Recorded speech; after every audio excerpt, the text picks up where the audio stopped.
Road construction getting in the way today. We've got 65 northbound at Moores Lane in Cool Springs. You're going to find the left lane closed. Road construction in Glencliff, that's 24 westbound near the Antioch Pike overpass. Traffic every 10 minutes every morning on Super Talk 99.7 WTN.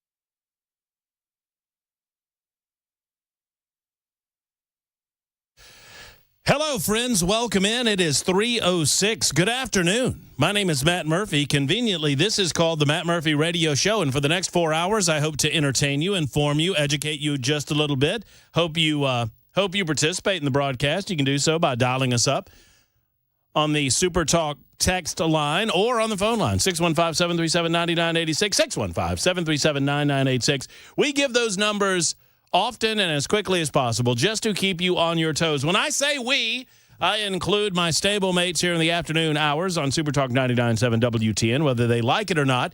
Ken Weaver is back behind a double pane of glass. He's in News Closet B. He gathers headlines constantly, delivers them twice an hour or when news breaks, and we thank him for his accuracy, his friendship, and his news-making ability. Then there's Chris Webber. I don't know what that means. I don't know. I lost the last part. I'm a little worse for wear. I kind of need some caffeine right now. Uh-oh. Yeah, I had I don't normally have lunch, and I had a lunch. Wait, at all?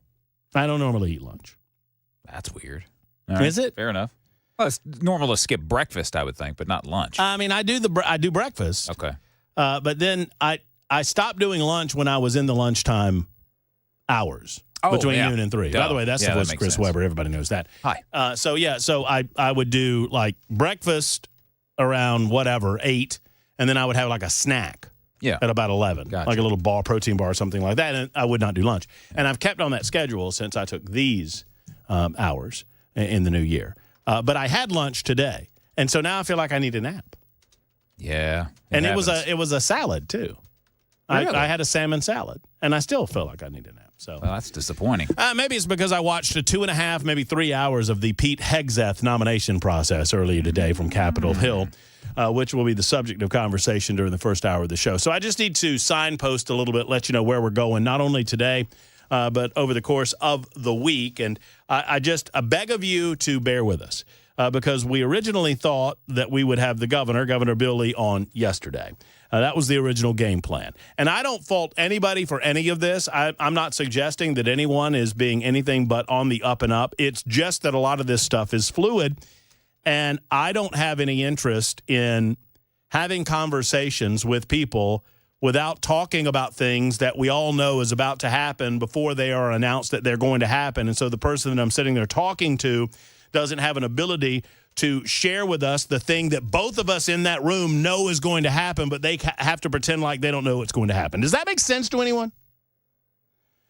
So I respect the process. I have every respect in the world for the process, and every respect in the world, as deserved, for the people that are involved in the process. But at the same time, I recognize that. Oh, I hear Ken Weaver. He's been in the background. I hear him clicky-clacking. Sorry about that. No, that's Brother Murphy. okay. I hear you. I'm just glad you're up and running.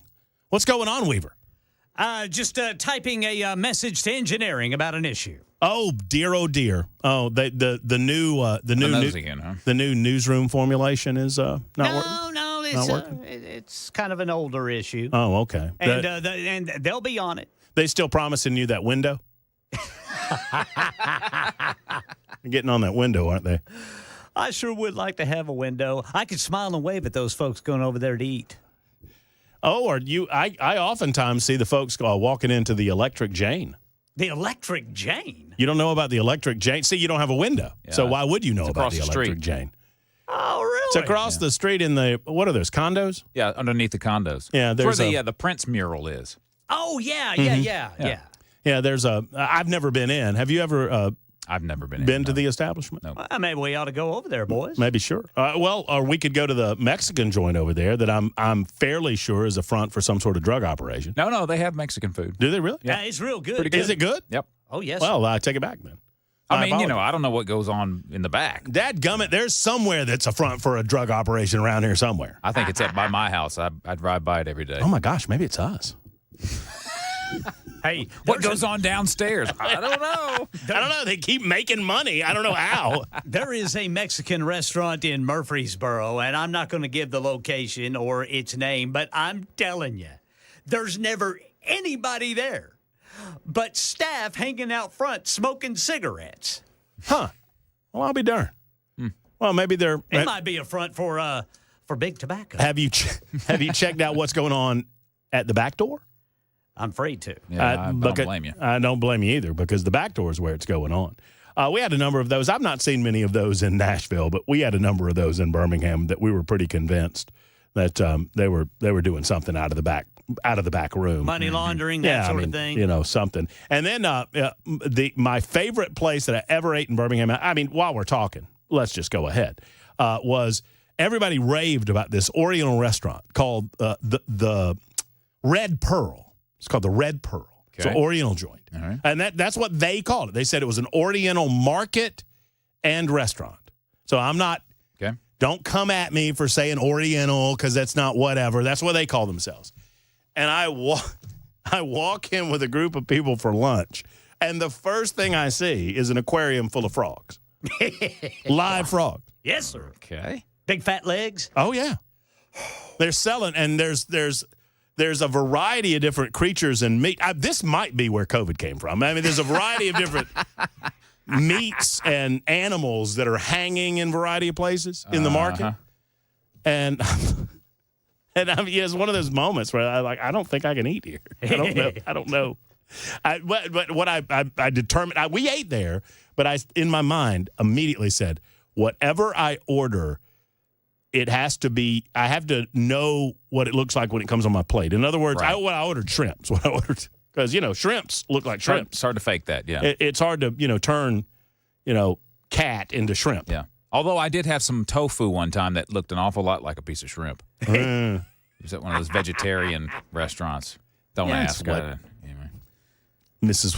the missus. No, this was before her. This was another young lady that didn't eat meat. No truer words have ever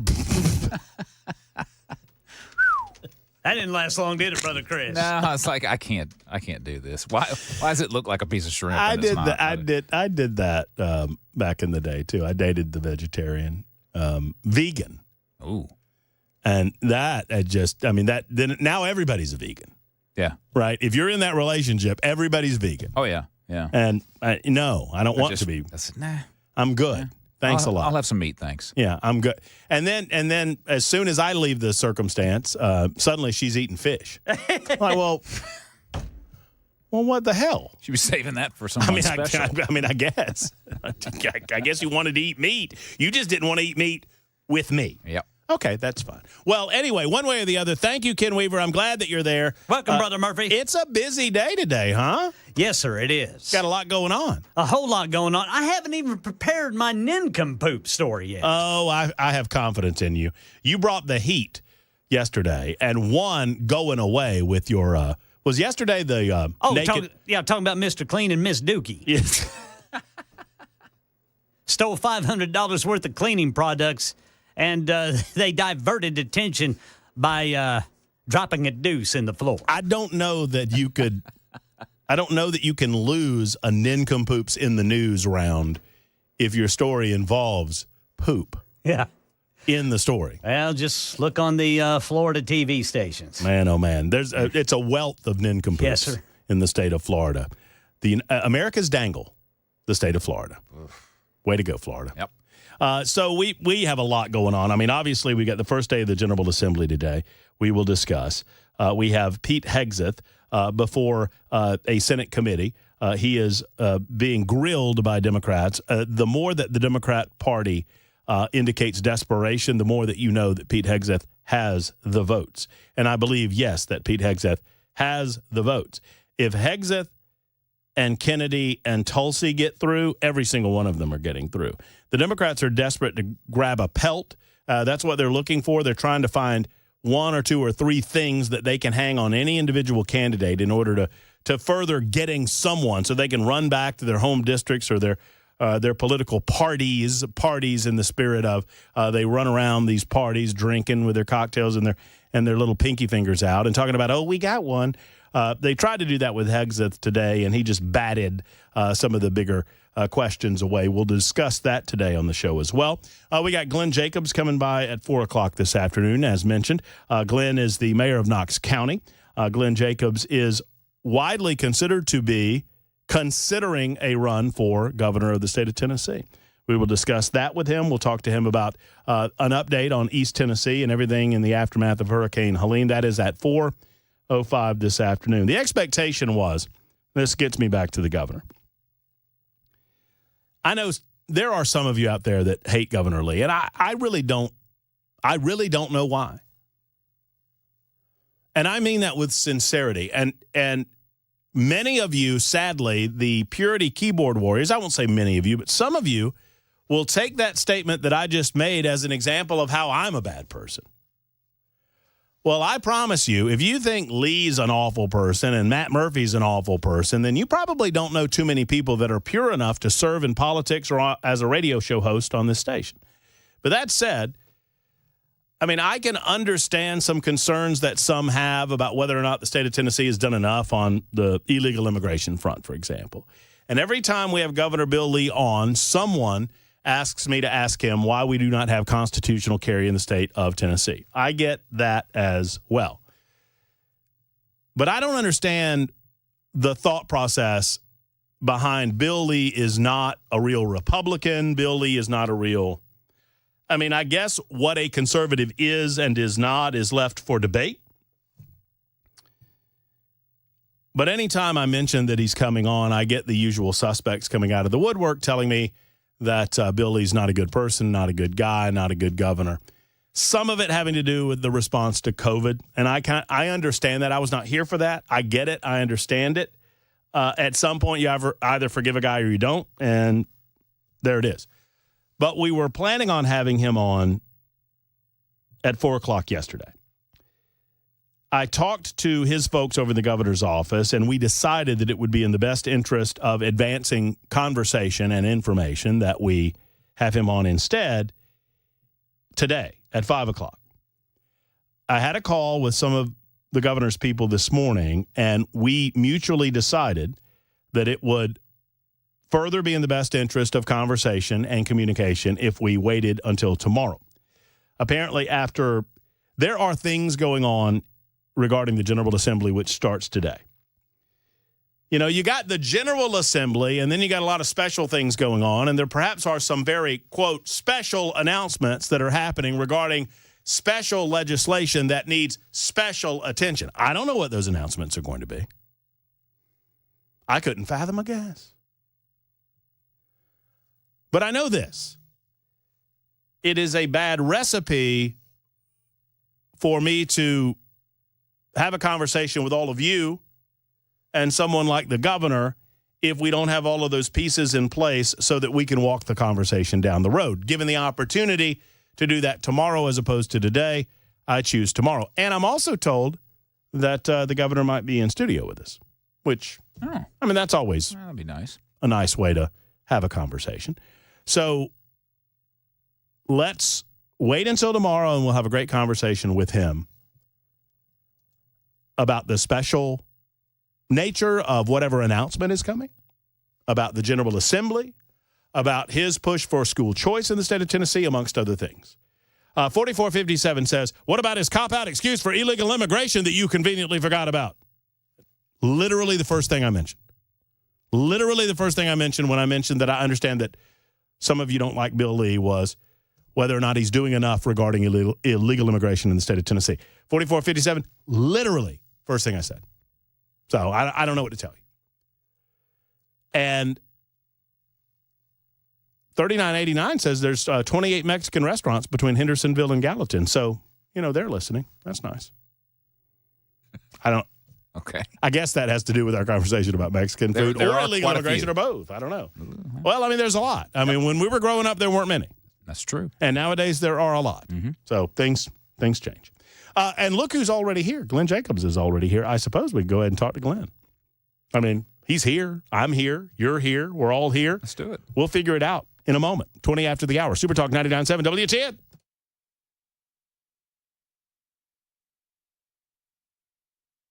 She's got like a Joker-looking smile on her face the entire time. And the people of Los Angeles are experiencing their red pill moment while they look at their leadership. You got time for podcasts. You got time to smile through these Twitter videos. Yet the fire hydrants don't have water. Have you noticed, gentlemen, that you lack motivation, energy, or drive? Do you know why? Have you felt sluggish or run down? Do you have low libido? Have you noticed a lack or a diminishment in your bedroom activity, and you don't know why that might be? It might be low T. It might be something else. You need to know certain numbers when it comes to your health. Don't whistle past the graveyard, man. You need to know your blood pressure. You need to know your cholesterol, especially when you get to a certain age, and you need to know your T levels. And if you don't, I know a company that does, and that is Tennessee Men's Clinic. Tennessee Men's Clinic has successfully treated thousands of men for these types of issues that involve your energy levels, whether they manifest themselves in the gym or in the bedroom or anywhere in between. They specialize in men's health at Tennessee Men's Clinic, and they're reinventing that space. Prioritizing your health has never been more important. So let's make a call and schedule an appointment. 2 locations. One is in Midtown, been there since 2014. They opened up a shop a year or so ago, a little over a year ago now, in Cool Springs. The number's the same to schedule an appointment for either location, 615-208-9090, 208-9090 for our good friends at the Tennessee Men's Clinic, online at TennesseeMen'sClinic.com.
Hey, what's up, guys? It's Matt Murphy in the middle of downtown Franklin, Tennessee. We've talked so much about Savory Spice. I thought, why not show you the place? So let's go on in and see what's popping at Savory Spice. As I've always said, you will smell the spices even before you walk in. I can smell them right here in the doorway. Come on in, and let's introduce you to the one and only Holly, who is the owner and proprietor of Savory Spice. Say hey, Holly. Hello, everyone. Now, enough about Holly. Let's talk about spicy and easy products like the incredible taco soup, which, as I said, you put this in a crock pot, you put all the ingredients that it tells you to buy right there, you put the spices in, and it's so easy. So if you don't know what you're doing around the kitchen, it's a perfect way to find your way around the kitchen, as is the Mediterranean dill risotto. Now, for the holidays, pumpkin pie spice. What doesn't it have, Holly? Pumpkin. Doesn't have any pumpkin in it. That's a fun fact for all of you kids out there. Now, if you stop by Savory Spice, either in the Franklin location or at L&L Market, you can get yourself a sample of the dill dip, which is my absolute favorite. Just tell them Matt Murphy sent you to Savory Spice with purchase now. So come by Franklin or L&L Market in Nashville and come see Holly and the entire crew at Savory Spice.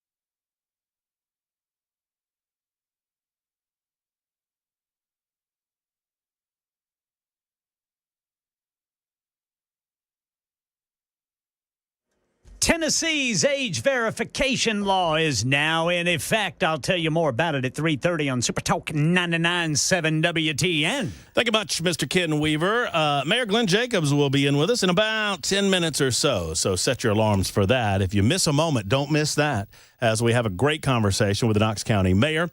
He is in Nashville for the first day of the General Assembly. The regular session gavelled in, and apparently I just learned from Glenn, gavelled out. And so there you go.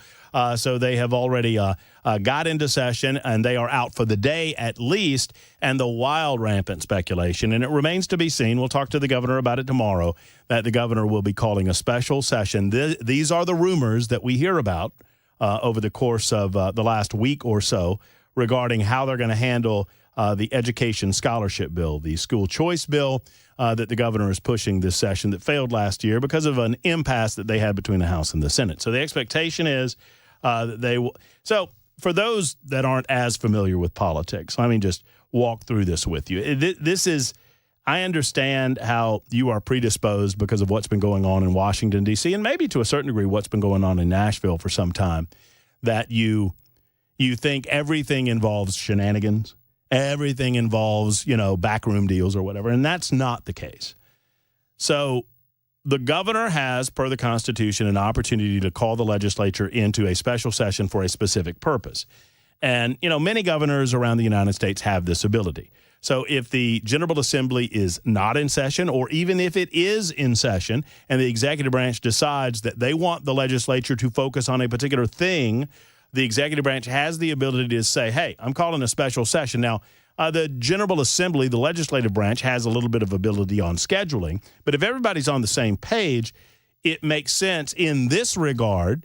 And I understand how, intelligent people perhaps could disagree on this, that if you want to focus on this issue, which will probably be the most controversial of the session, why would you have it hanging over every aspect of the session?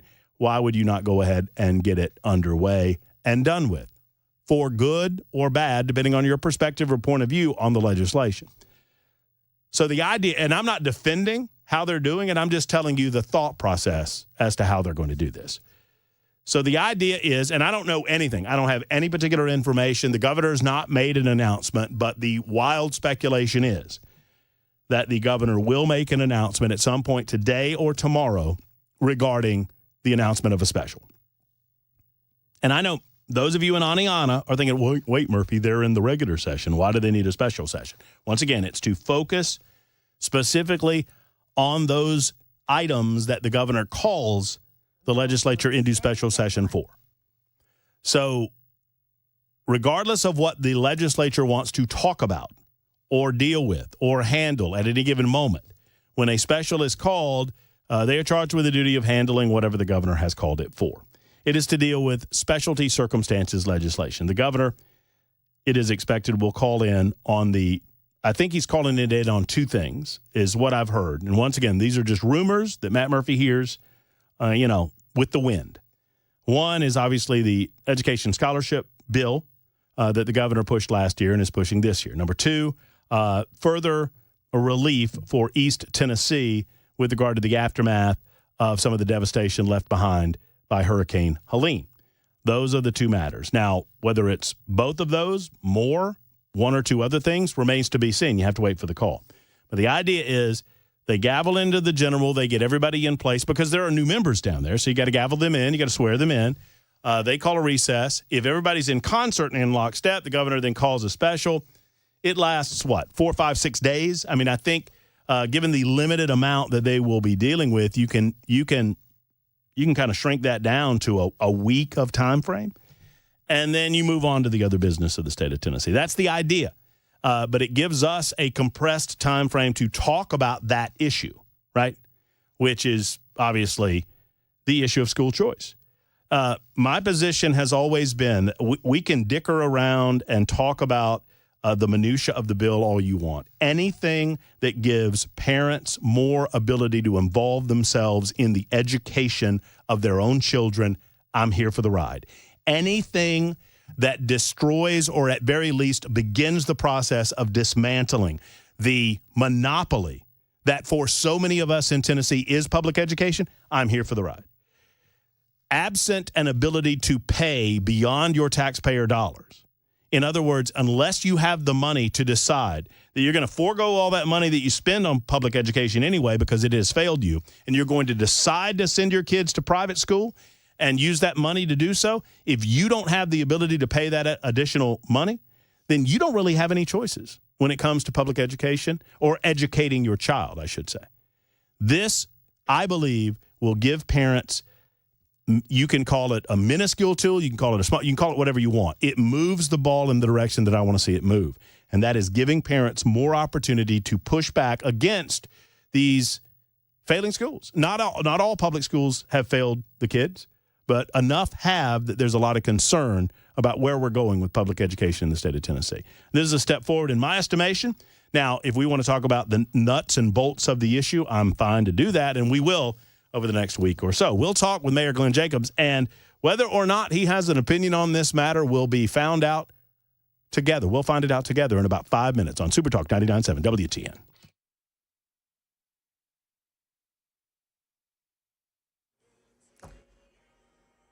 I'm Ken Weaver with your top stories. Got the full forecast and traffic in 5 minutes. And right now in Middle Tennessee, cocaine found in a sixth grade classroom in Cheatham County. Channel 4 says deputies say that sixth grade teacher Mia King was arrested yesterday in connection with the drug. The district then fired her.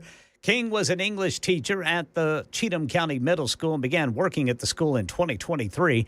A Cheatham County deputy told Channel 4 that King had been suffering from addiction. The school district says her personnel file listed no prior issues.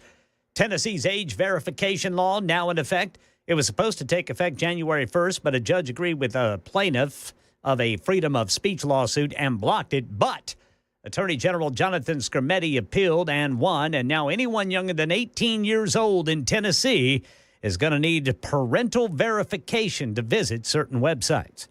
Here in Nashville, Mayor Freddie O'Connell has announced a Choose How You Move advisory committee.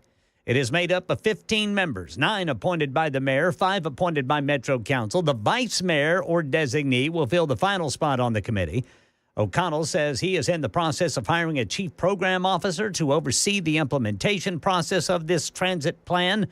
Just yesterday, the Chancery Court of Davidson County found the sales tax increase and grant-funded transportation program was valid and legal, ruled it is allowed to move forward after a lawsuit claimed the language of the program was misleading. And new research finds dementia cases are expected to double in the U.S. by the year 2060 to climbing to about 1 million new patients a year. We get details from ABC News medical correspondent Dr. Arian Sutton. This is a large community study involving over 16,000 people, nearly 30 years of data, and they're looking to project the rate of dementia, but also find out our individual risks. For adults over 55, it was found that there is an up to 42% risk of developing dementia within the lifetime. That's a 4 out of 10 chance if you live long enough. Women seem to carry the heavier burden of dementia, likely secondary to the fact that women live longer. That is the latest news, traffic, and weather next. I'm Ken Weaver, WTN News.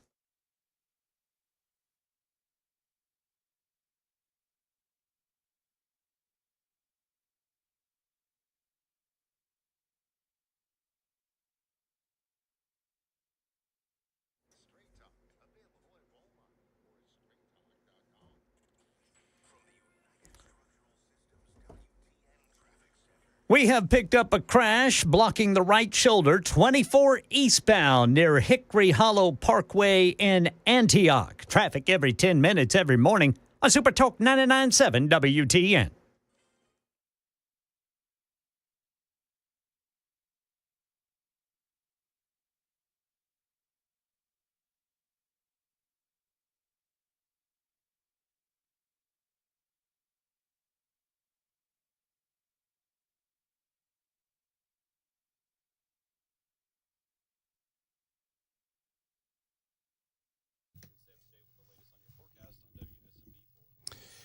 You hear the man there. I love talking about efficient heating and cooling and Jeff Eddy right after we hear the weather forecast, especially this time of year, because you hear the man there talking about highs reaching the low 30s. Well, when that's the case, you know your heater is working double time. It's working virtually all the time, making sure that it is conditioning the air to your satisfaction. And in this case, getting the air warmer within your home. Well, if it's not doing its job, if your heater's not, if you don't know why, it's time to call Jeff Eddy and Efficient Heating and Cooling. If you fear that the time has come where you need to replace your unit, it's time to call Jeff Eddy and Efficient Heating and Cooling. If you don't know which is which, Jeff Eddy will tell you, and you can trust to this man that he's never going to try to upsell you on a new unit when you have life in the old one. He understands that you're a baller on a budget, right? And so if you can get another year or two out of your heater, why wouldn't we do that? Now, if it's time, he'll tell you it's time, and they are an Elite Pro partner with Rheem, and they can help you select the right heating unit for you. One way or the other, if it's time to call Efficient, let's make that happen. Jeff Eddy and Efficient Heating and Cooling. Go to efficienthvac.net or call 615-784-4424, 784-4424. You can trust Jeff Eddy if your heater's not ready. Efficient Heating and Cooling.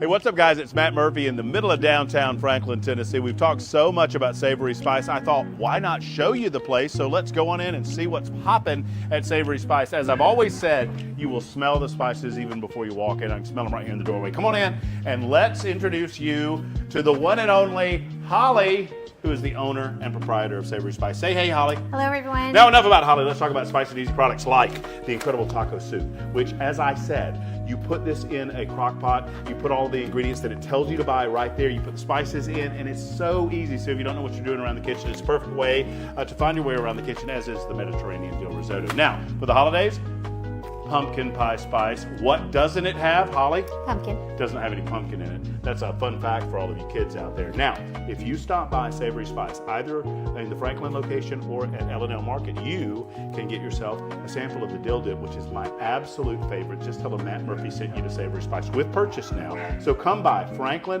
or L&L Market in Nashville and come see Holly and the entire crew at Savory Spice.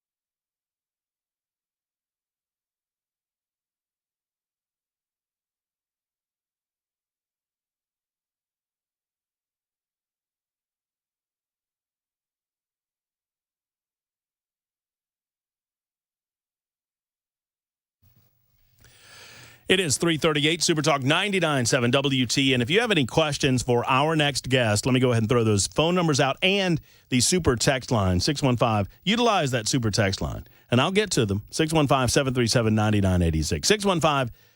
615-737-9986. This is Matt Murphy. It's a Tuesday edition. I failed to do the pleasantries, so let me get those out of the way. It's episode 728 of our visits together.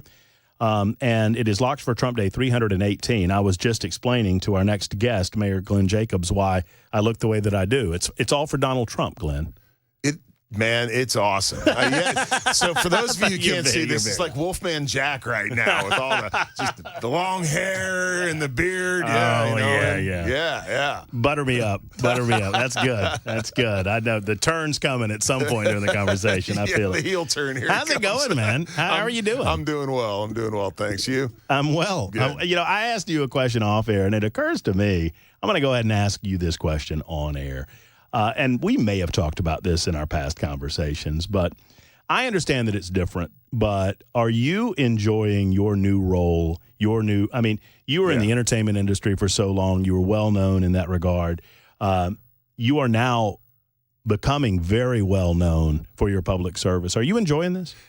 It's different. Not every day, obviously, but I think it's because there are day-to-day frustrations, right? But I think, at the end of the day, you realize why you're doing it. For me, it's because I want my grandkids to have a chance at the American dream, and that's worth it, no matter what. Obviously, different from my previous career there, I took a lot of physical abuse, and I take a lot of verbal and emotional abuse, but it's worth it. And I really do. I think I've had the two best jobs any could ever have. I was a WWE superstar and mayor of Knox County, Tennessee, and doesn't get any better than that. How's it going in Knox County? Everything's going well. We had the snow this past weekend, but our road crews did a phenomenal job of getting out and cleaning things up. And otherwise, things are pretty good. And we have our challenges just like everyone else does, but we're a growing area, a thriving area. It's interesting because just like here, we have a lot of folks moving to our area. What I always tell people, though, is like, look at where they're coming from.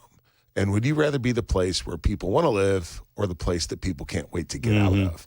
We're the place that people want to live, which causes us some issues and challenges, but I'd much rather be that place than the place that they cannot wait to leave. Good problems overall, to have. Roadway problems, exactly. expanding your roadways and making sure you have the infrastructure available for the people coming in. Yes, but we don't have some of the insurmountable problems that other areas of the country have really caused themselves. How is I want to get the Knox County stuff. I want to talk about this because how is we discussed the relationship between you and the city mayor. Is that okay? I mean, you probably have some different philosophies about things. Yeah, we do. But we get along fine. And just when things come up, sometimes we have to agree to disagree, and that's okay too. But things that we can work on together, we both make an effort to do that. What are you most interested in? You mentioned that you're stopping by Nashville for the first day of the General Assembly. What is your interest in the General Assembly? Well, obviously, like everyone else, the school choice stuff, sure. I think is really important. For the counties, too, there's just things that are kind of administrative or managerial, such as the single article sales tax, which the state keeps a certain percentage of of the large articles up to a certain point. That platform or that threshold has never been raised, as well as sales tax administrative fee. The state keeps a portion of the local option sales tax for administrative purposes, and what's happened is their cost of keeping track of all that has gone down, but they still keep the same percentage.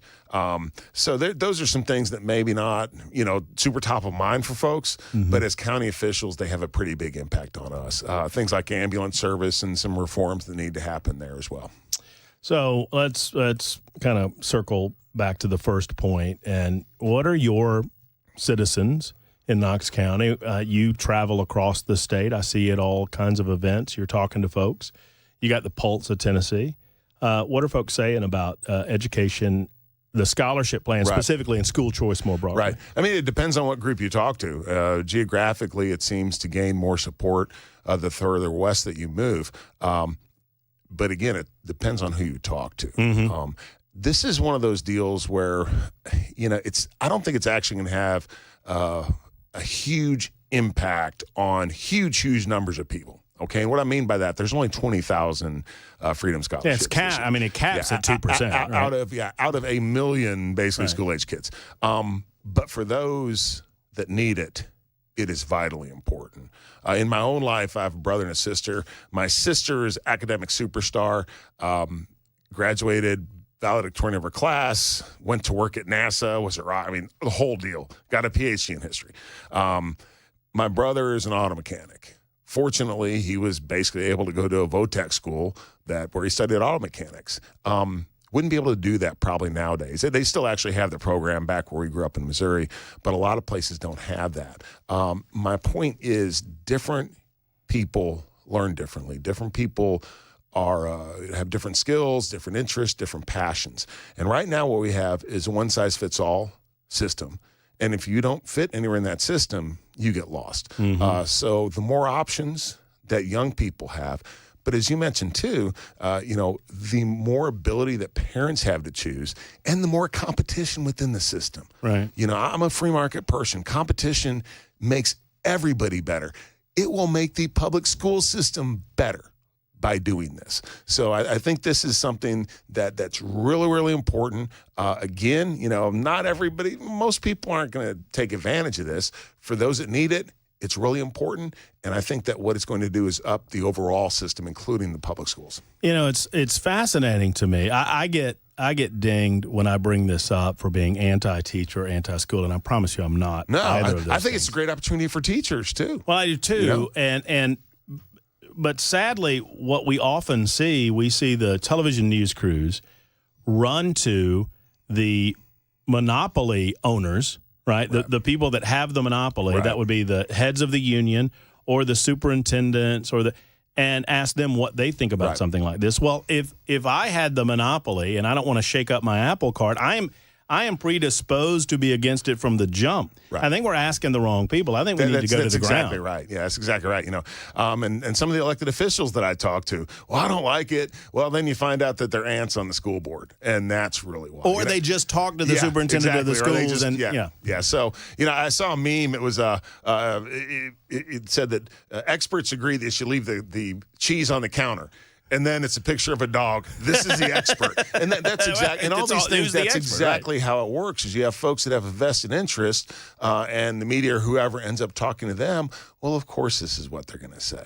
But you're exactly right too. It's not anti-school. It's not anti-teacher by any stretch of the imagination. You know, we have great schools in Knox County. They're going to be fine. In fact, they welcome the competition because then they can see areas where they can become stronger as well. And that's really how folks need to look at this. it's all about how you look at it, Yeah, right? I mean, exactly. if you look at this as a ding or a knock or just you throw your hands up, well, sure, if you position yourself mentally to fail, you probably will. If you position yourself mentally to succeed, you probably will. And ultimately, the question is, are we invested in the education of our young people, or do we want to protect this institution at any cost? Okay? If your school sees a mass exodus of students, you've got a problem. Mm-hmm. That's what I'm saying. I'm thinking Knox County schools, we probably won't because we have a pretty good school system. That's what it's all about. It really comes down to, who do you care about? Do you care about the future of our kids, or do you just care about, the institution of public education?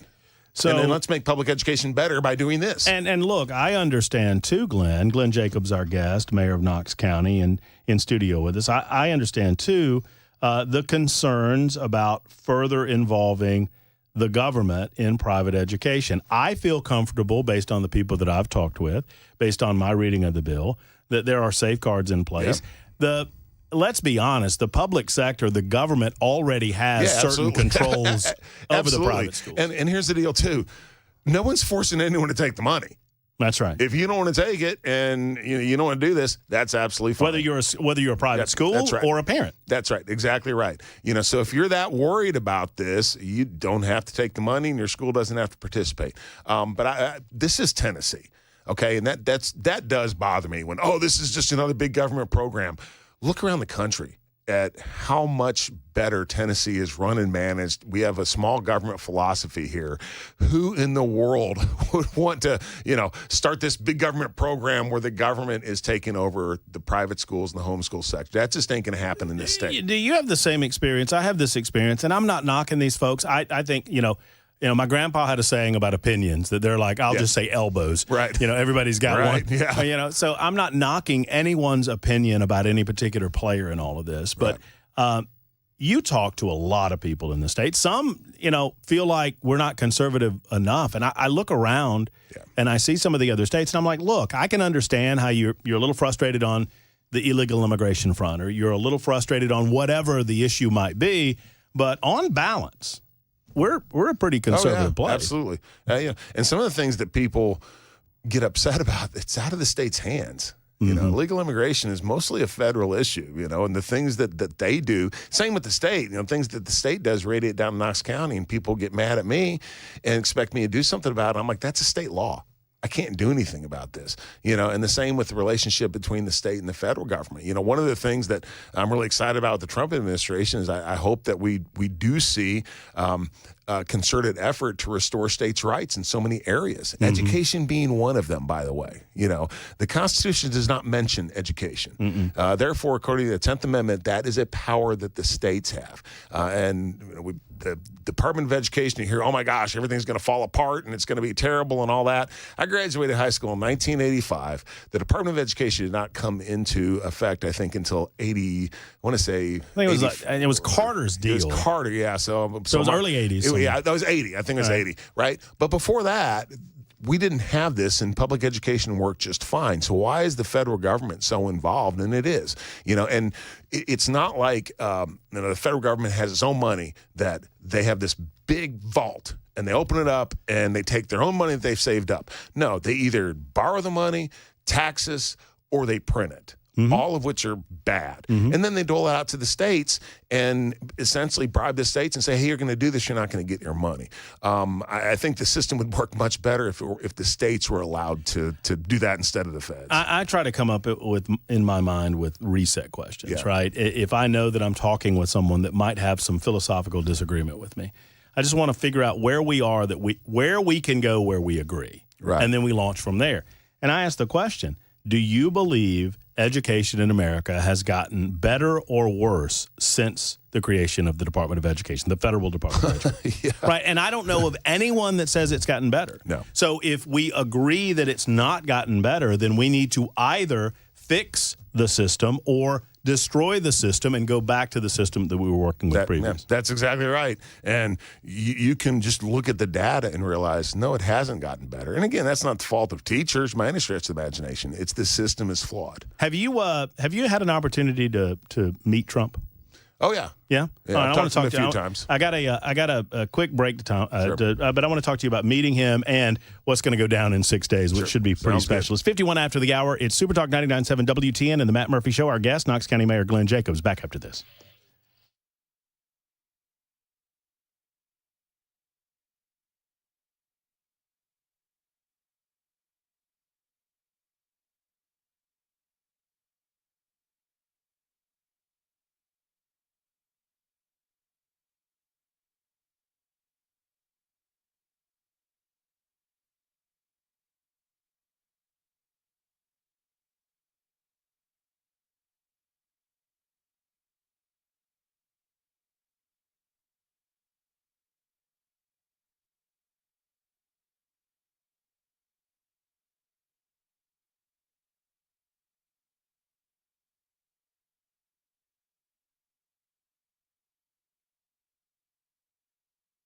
Hey, what's up, guys? It's Matt Murphy in the middle of downtown Franklin, Tennessee. We've talked so much about Savory Spice. I thought, why not show you the place? So let's go on in and see what's popping at Savory Spice. As I've always said, you will smell the spices even before you walk in. I can smell them right here in the doorway. Come on in and let's introduce you to the one and only Holly, who is the owner and proprietor of Savory Spice. Say hey, Holly. Hello, everyone. Now, enough about Holly. Let's talk about spicy and easy products like the incredible taco soup, which, as I said, you put this in a crock pot, you put all the ingredients that it tells you to buy right there, you put the spices in, and it's so easy. So if you don't know what you're doing around the kitchen, it's a perfect way to find your way around the kitchen, as is the Mediterranean dill risotto. Now, for the holidays, pumpkin pie spice. What doesn't it have, Holly? Pumpkin. Doesn't have any pumpkin in it. That's a fun fact for all of you kids out there. Now, if you stop by Savory Spice, either in the Franklin location or at L&L Market, you can get yourself a sample of the dill dip, which is my absolute favorite. Just tell them Matt Murphy sent you to Savory Spice with purchase now. So come by Franklin or L&L Market in Nashville and come see Holly and the entire crew at Savory Spice.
Late lunch or early dinner?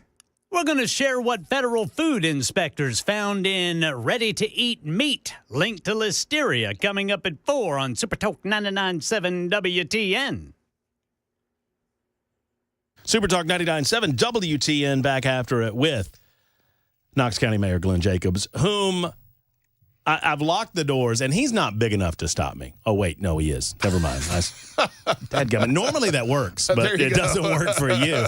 We're going to keep him around till 4:20. Is that okay? You know, we'll have a top of the hour news break, and then we'll do a little more at 4:20. But we were just talking off air about the state of education and where we need to go to better education for the students of the state of Tennessee. And someone brought this up, and I thought before we get to the national stuff, I would ask you about it. 1153 writes in and says, I thought the Tennessee Lottery was voted in to cover these education expenses for children in Tennessee.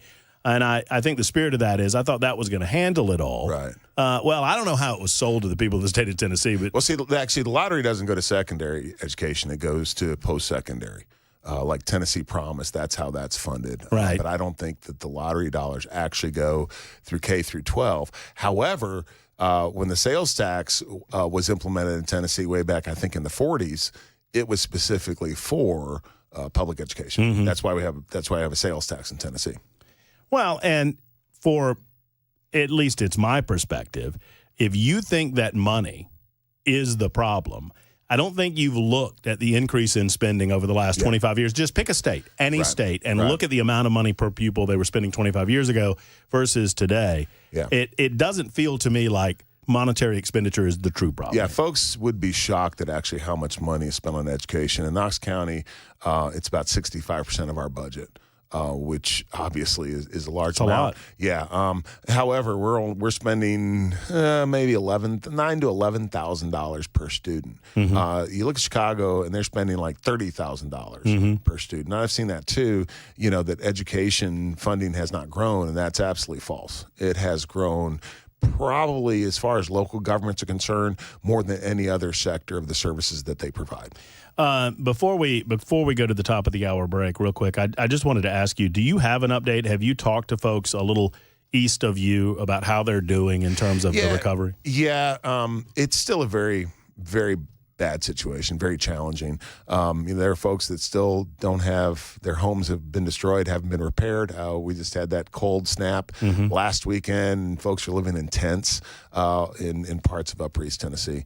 So unfortunately, it's going to be a long recovery. I was talking with mayor of Carter County, and their damage to just their county roads was $62 million, which is a lot more than their entire engineering and public works budget every year, like a lot more.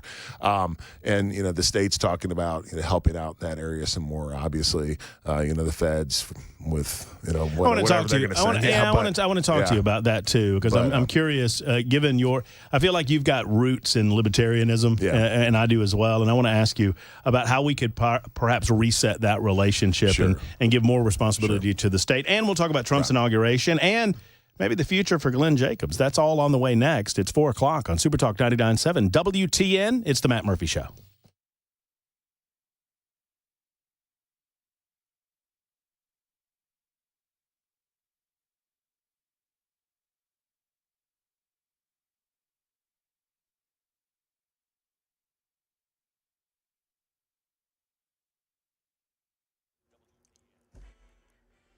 Four o'clock on the dot. I'm Ken Weaver with your top stories. We've got the full forecast and traffic coming up in 5 minutes.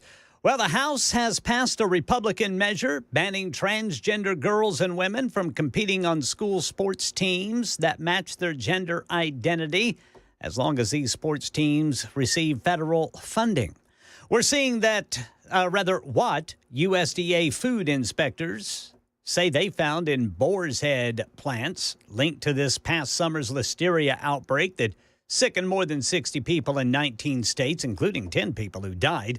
Documents obtained through Freedom of Information Act requests by media show multiple instances of meat and fat residue left on equipment and walls, dripping condensation falling on food, mold, insects, and other problems, and that dates back roughly 6 years.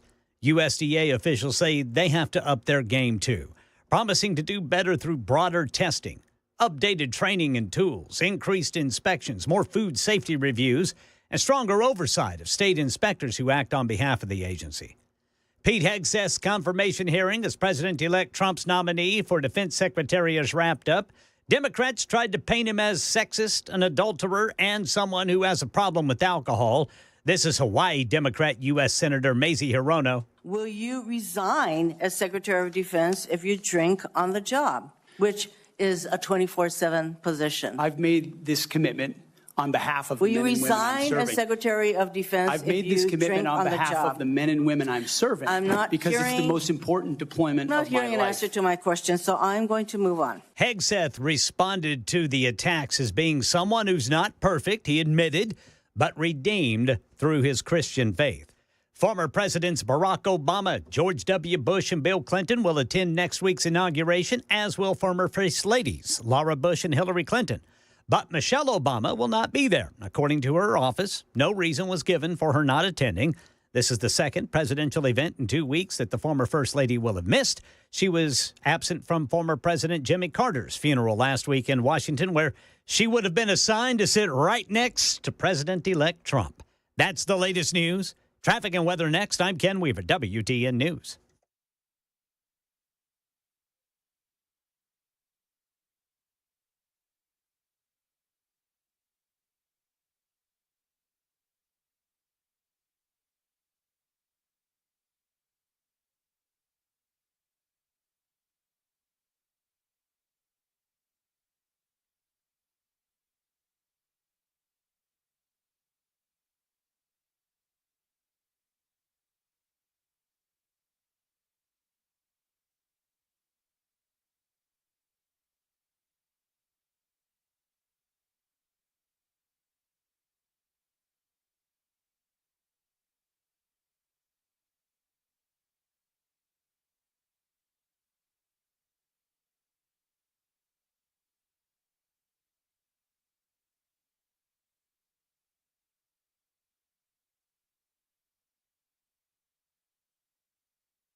Antioch crash, right shoulder block 24 eastbound near Hickory Hollow Parkway. That's going to be right there at exit 60. Traffic every 10 minutes every morning on Super Talk 99.7 WTN.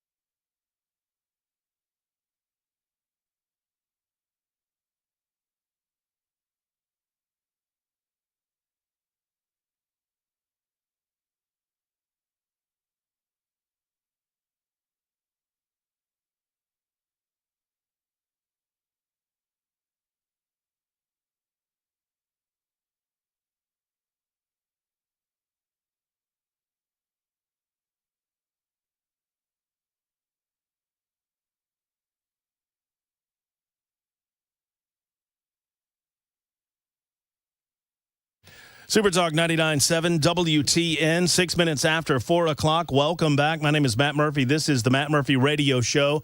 The confirmation hearing contentious today as Pete Hegseth sat before the United States Senate and the senators positioned in committee, asking questions and answering said questions. We're going to have some of that audio for you coming up just a little bit later on in this hour of the show. We're happy to have you with us for our visit with Mayor Glenn Jacobs, who is gracious enough to spend a little more time with us in studio.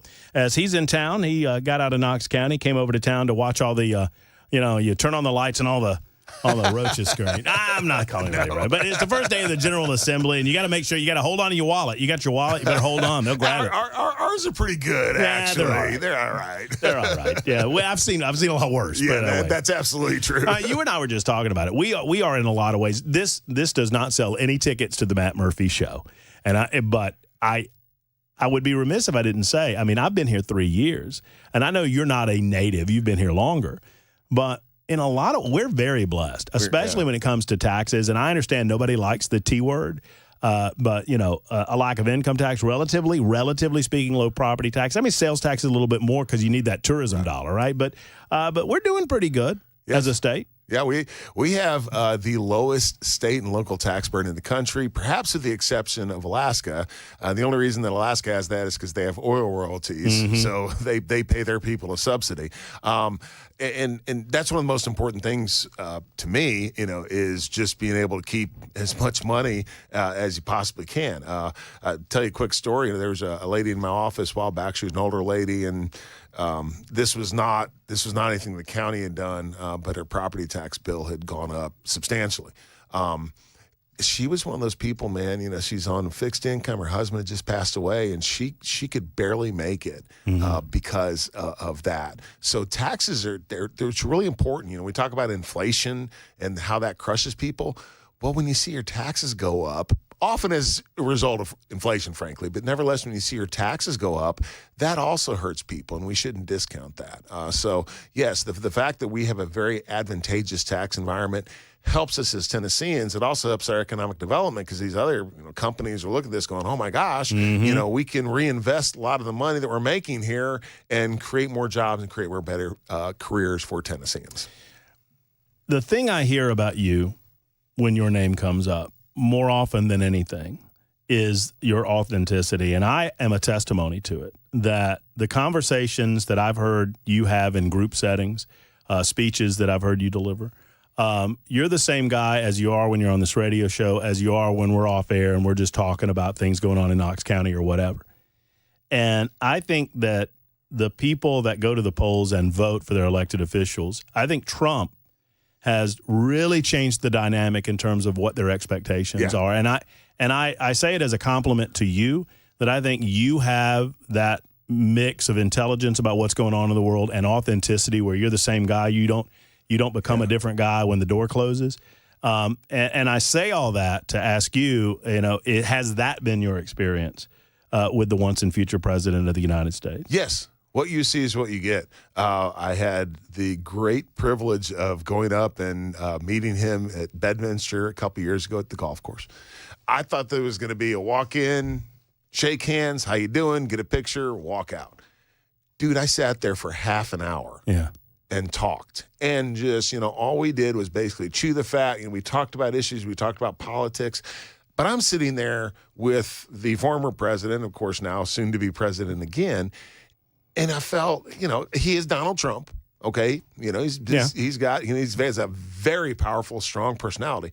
But nevertheless, man, I was like, I could literally be kicked back on the couch watching TV, just, hey, Don, hanging out. What's going on? And that's how he is, and I think you're right, too. I think that especially the first term, that's what really propelled him, because you'd hear people say, he can sometimes be obnoxious and he can sometimes, be what he is, but at least he tells the truth. He is what he is. And he doesn't change. And I can tell you, whether it's a public setting where I've heard him speak, whether it's kind of a private setting in front of a few people where I've heard him speak, or whether it's one-on-one, it's always the same. Were you surprised that he was able to do what he's done with everything going on around him? I mean, it's easy to say no now, so I guess maybe it's a poor question to ask. But, I mean, I would have bet you money 2.5 years ago with all of the things coming at him that there's no way that he's going to be the 47th president. Well, initially, okay, when Joe Biden beat him, and Trump's out of office, and it's like, well, what's going to happen? Well, you have to remember he got impeached twice. Actually, I think he got impeached while he was in office. Didn't they try to impeach him after he got out? Right. If the Democrats want to understand, part of the reason that Trump became so popular, they need to look in the mirror. They kept on messing with the guy. Mm-hmm. You indict him on just bogus charges. You convict him. The only reason that all happened is so they could say, well, he's a convicted felon and put the label on him. Well, anyone that looks at actually the cases are like, this is just bogus, right? And then he gets shot. And I'll tell you, dude, we have some pretty tough guys in wrestling, and I've never seen anyone get shot and stand up and want to fight. that completely sold me. I was like, oh, yeah. And it's like the more they messed with him, the more popular he became. And I think what he did is he pulled back that veil on big government. He pulled back the veil on how these things really work, right? And if you're not part of the club, they're going to come after you with everything they have. When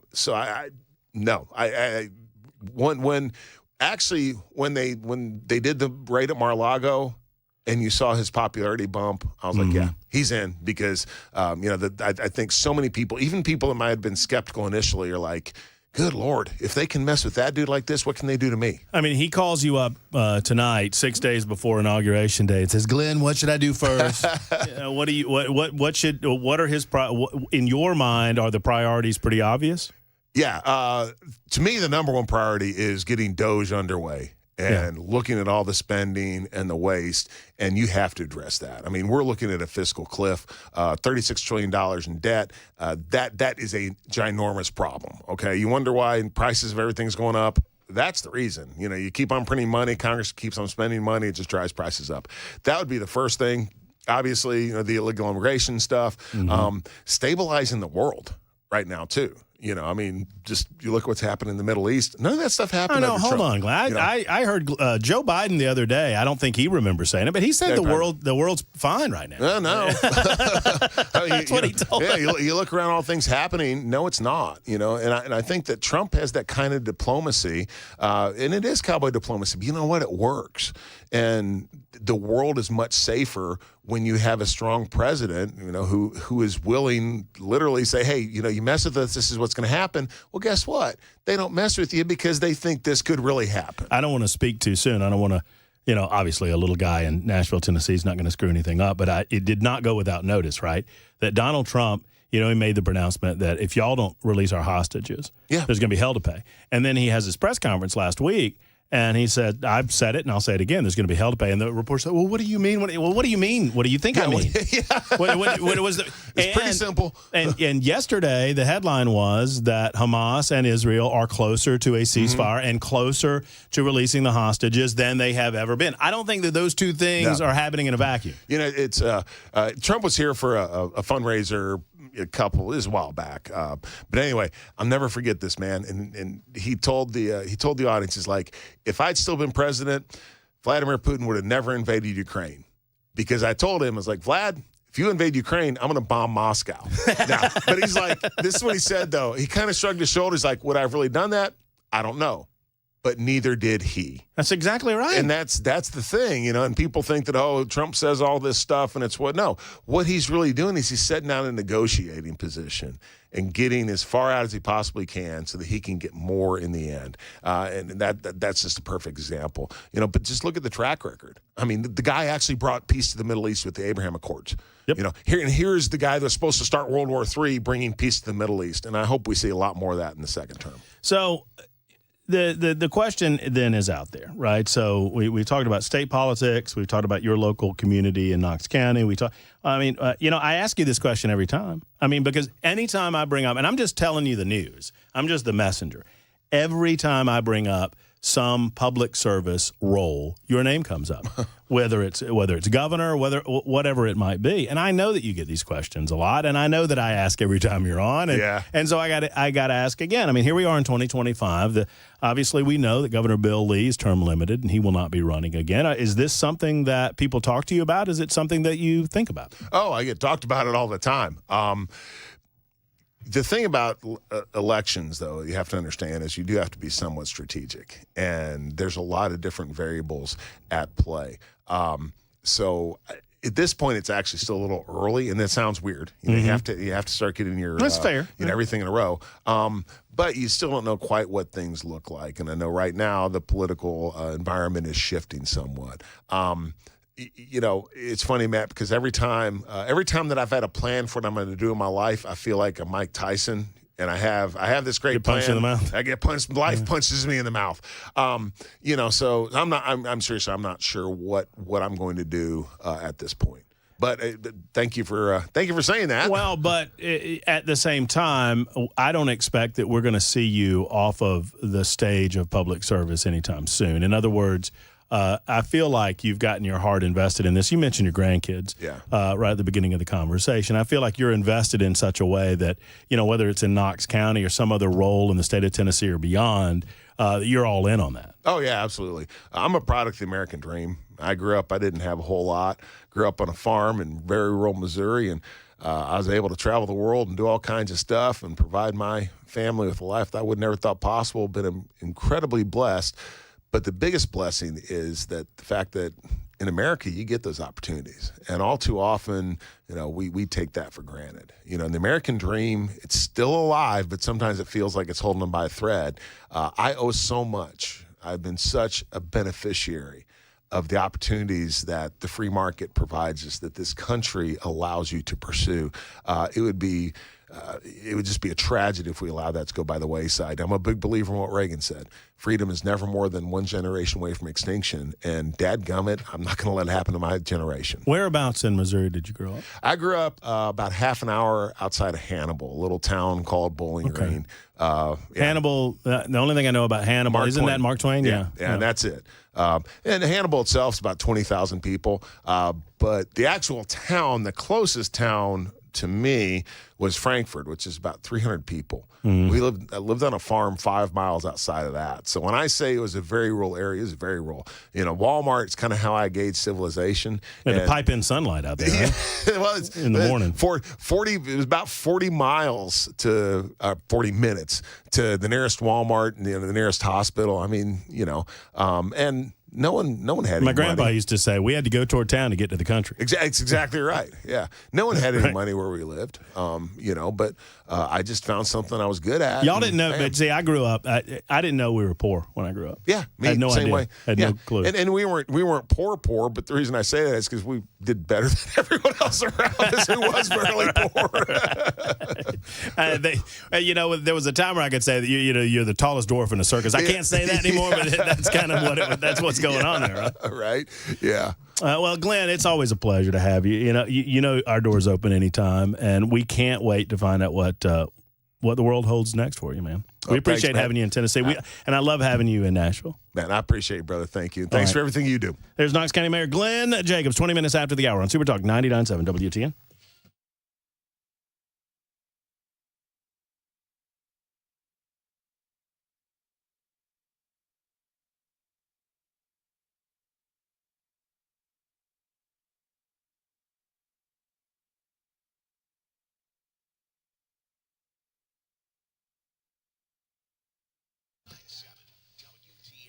You know, most of the questions on the Super Text line for Glenn Jacobs is whether or not he's going to perform some sort of wrestling move on me. He would break me. He would kill me, and then I would have to go to Grace Point Healthcare. That's a nice transition into talking about Grace Point Healthcare, because if Glenn put me over his knee and broke something on my person, I have a guy. It's Grace Point Healthcare, right? Because they are affordable, convenient, and comprehensive medicine in a direct pay system. What does that mean to you? It means that you communicate with Dr. Rob or the team of physicians at Grace Point Healthcare, and you do so in a direct fashion. The insurance company doesn't get in your way. The pharmaceutical companies don't get in your way. If you sign up, for example, now you can walk in and do a direct pay. But if you want to sign up for the basic Smart Care plan, it is $69 a month. That includes free office visits for you. They have a family plan as well, free basic labs and diagnostics. And here's the deal. Grace Point Healthcare, they are not interested in handing you a pill. They're interested in solving your issue. They even do house calls when you're feeling too bad to leave your home. I mean, obviously, we're in the midst of winter. That brings cold and flu season along with weeks and delay. If you're trying to schedule an appointment at Grace Point, you are normally seen the same day or the next day, even if you're a brand new patient. That's unheard of at other healthcare facilities. Call today, 599-6868. They're in the heart of Franklin, 599-6868. Tell them I sent you to Grace Point Healthcare.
Congress has moved to ban men who identify as women from playing women's sports, and dementia cases are expected to double. We'll have these stories and more coming up at 4:30 on Super Talk 99.7 WTN.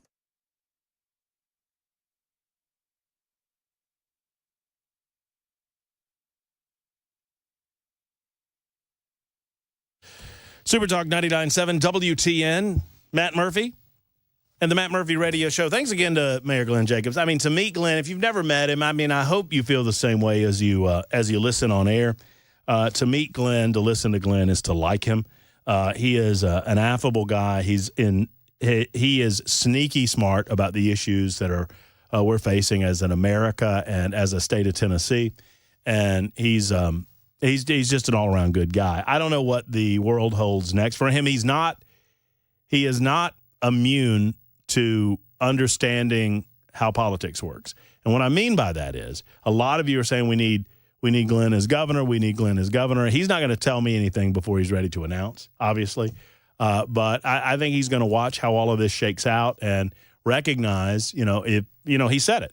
If it's his time, then it's his time. If it's his calling, it's his calling, one way or the other. We asked, and he answered the question. What do you think there, Weber? I'm just really disappointed in the whole thing, Matt. Tell me why. I wanted to see him put you in a headlock. Well, I really wanted to see it really, really badly. You and the rest of the listening audience is Glenn. What Jason wrote in and wanted to know if Glenn was going to body slam me before the interview was over. So, and then, will Glenn be body slamming Murphy before he leaves the studio? He certainly could. Yep. I would assume. Yep. I mean, I'm a little over $2 bills, but I think Glenn has the ability to. Nah, it's nothing for him. He's done better with worse, I suppose. But it's good to speak with him, and it's good to get his take on what's going down in the state. He's just got a common sense approach to things, and I absolutely love to hear it. 27 minutes after the hour, your reaction, 615-737-9986. We were talking, one of the reasons I was a little bit tardy getting back to the show, we were talking about Pete Hegseth and his nomination process before the Senate of the United States of America. Obviously, Pete has been put through the ringer over the course of the day as he sat with senators, both Republicans and Democrats, and answered question after question after question regarding his fitness for duty. One of the better exchanges, and this is one of those that you just have to hear for yourself, but one of the better exchanges came from a senator sitting right next to Senator Mullen. And I don't know a lot about Senator Mullen, except that he put the beat down on Democrats as they attempted to put Pete Hegseth through the ringer. Just listen to this mic drop regarding their attacks, personal attacks, against Pete Hegseth. But let me read you what the qualifications of the Secretary of Defense is, because I Googled it, and went through a lot of different sites, and really it's hard to see. But in general, the U.S. Secretary of Defense position is filled by a civilian. That's it. If you have served in the U.S. Army Forces and have been in the service for, you have to be retired for at least 7 years, and Congress can weigh that. And then there's questions that the senator from Massachusetts brought up about serving on a board inside the military industry, and yet your own secretary that you all voted for, Secretary of Austin, we had to vote on a waiver because he stepped off the board of Raytheon. But I guess that's okay because that's a Democrat Secretary of Defense. But you so quickly forget about that, and then Senator Kaine, or I guess I better use the senator from Virginia, starts bringing up the fact that what if you showed up drunk to your job? How many senators have showed up drunk to vote at night? Have any of you guys asked them to step down and resign from their job? And don't tell me you haven't seen it, because I know you have. And then how many senators do you know have got a divorce before cheating on their wives? Did you ask them to step down? No, but it's for show. You guys make sure you make a big show and point out the hypocrisy because the man's made a mistake. And you want to sit there and say that he's not qualified? Give me a joke. I mean, it is so ridiculous that you guys hold yourself as this higher standard and you forget you got a big plank in your eye. We've all made mistakes. I've made mistakes. And Jennifer, thank you for loving him through that mistake. Because the only reason why I'm here and not in prison is because my wife loved me too. That is Markwayne Mullen, senator from Oklahoma, absolutely mic dropping on the Democrats that want to play holier than thou with Pete Hegseth because of some of the, well, he went through divorce, and it was reported that someone said that he occasionally had a drink or two while on duty during his duties as a Fox News host. Secondarily, they were demanding, like one of these moron Democrats were demanding that he agree that he will never take a drink of alcohol during his service as Secretary of Defense. Like you promised that 24/7, you're on duty 24/7, promise you'll never have alcohol. And to his credit, Pete Hegseth did not fall for the trap. What are you talking about? Well, remember the current defense secretary disappeared for a week. Oh, that's right. That's a great point, Ken Weaver. Secretary Austin didn't even bother to tell the President of the United States of America that he was going into the hospital for some sort of medical procedure. Oh, that's a great point. Speaking of Ken Weaver, we're going to get to his news right now. We'll follow up. Your thoughts on Pete Hegseth as Secretary of Defense and where we go with this nomination process from here. I would love to open up the phones to you. 615-737-9986. 615-737-WWTN. It's The Murphy Show on Super Talk.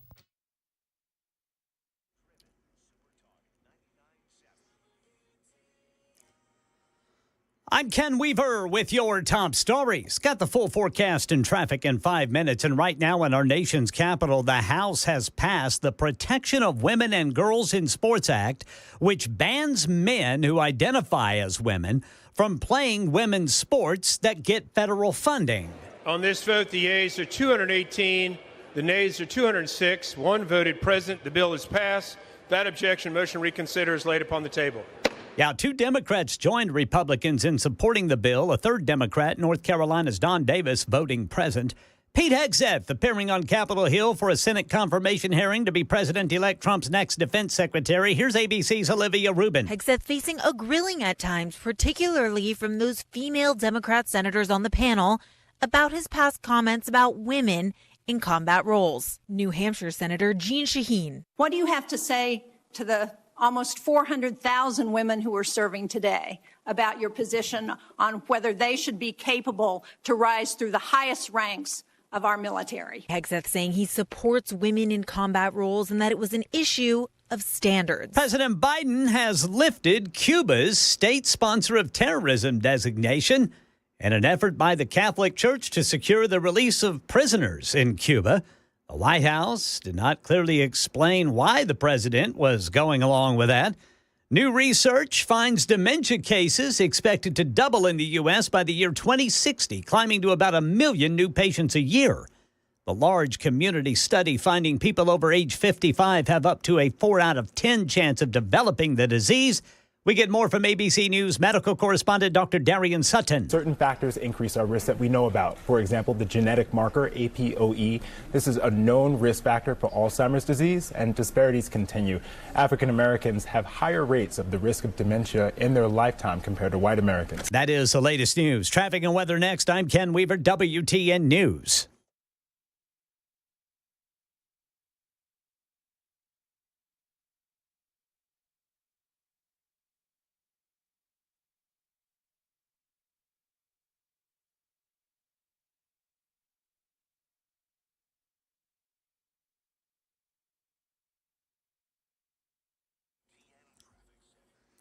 Got a crash blocking the left shoulder. This is going to be 24 eastbound near Murfreesboro Pike. In Antioch, still working 124 westbound near Hickory Hollow Parkway. And then looking here on 65 north, we've got a crash there at I-24, exit 88. Traffic every 10 minutes every morning on Super Talk 99.7 WTN.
Super Talk 99.7 WTN. Open phone line 615-737-9986 if you'd like to get a hold of us. Share your thoughts and feelings on our conversation with Mayor Glenn Jacobs.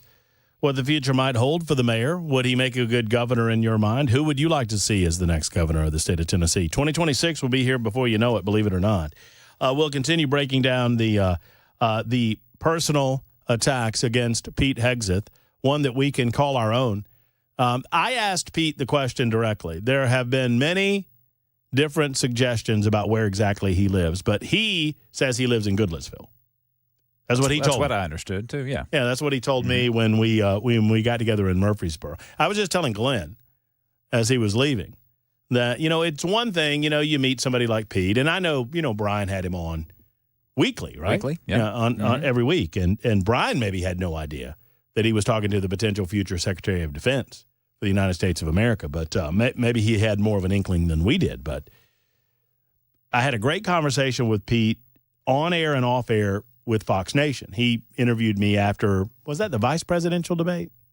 That's what it felt like. I mean, it was at Hot Springs, whichever one that was. I guess it was the VP debate, where Fox Nation came out to our event and they did their own thing. Morgan Ortagus was there, and Clay Travis and Pete. And Pete, after the event, interviewed me and asked me what I thought about it on Fox Nation. And then we had a conversation afterwards and, sat around for 5 or 10 minutes talking, just talking Washington, D.C. And I'm never once did it occur to me that I was talking to the next Secretary of Defense. I mean, incredible guy, very affable, very smart, especially about issues involving the military. But what a great job he did today. I was able to catch about an hour of it. I caught Elizabeth Warren's grilling. I caught this schmucko that I'm about to play for you in a minute.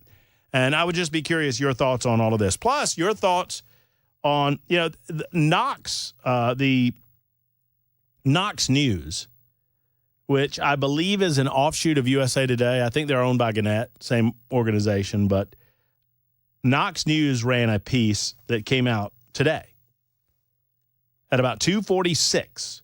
So moments before we came on air, regarding the political future of Knox County Mayor Glenn Jacobs. Headline, whether Glenn Jacobs runs for governor could hinge on whether Marsha Blackburn does. So Glenn and Marsha run in the same circles. They have supported one another quite a bit. I believe that he was at her inauguration ceremony when she was reelected. He was at some ceremony with Marsha at some point in the past.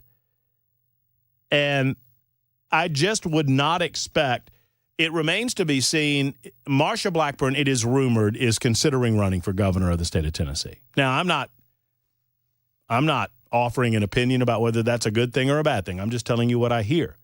I also understand that Glenn Jacobs has thought about running for governor of the state of Tennessee.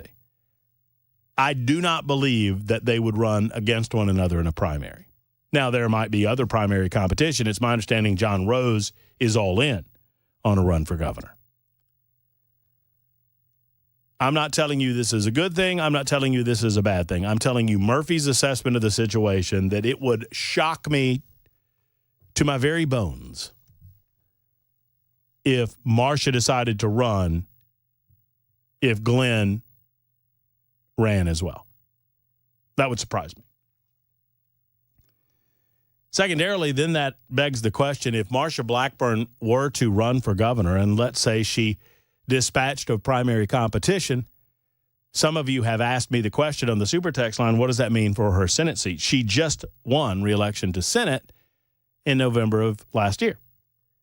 Well, the Tennessee law, I looked this up, Tennessee law says that when a vacancy occurs in the United States Senate, the governor appoints someone to hold that seat until the next scheduled November election. The next scheduled November election at that point would be 2028. So let's suppose for a moment that Senator Marsha Blackburn runs for the governorship and that she wins the governorship. It all depends who appoints, then all depends on when she resigns.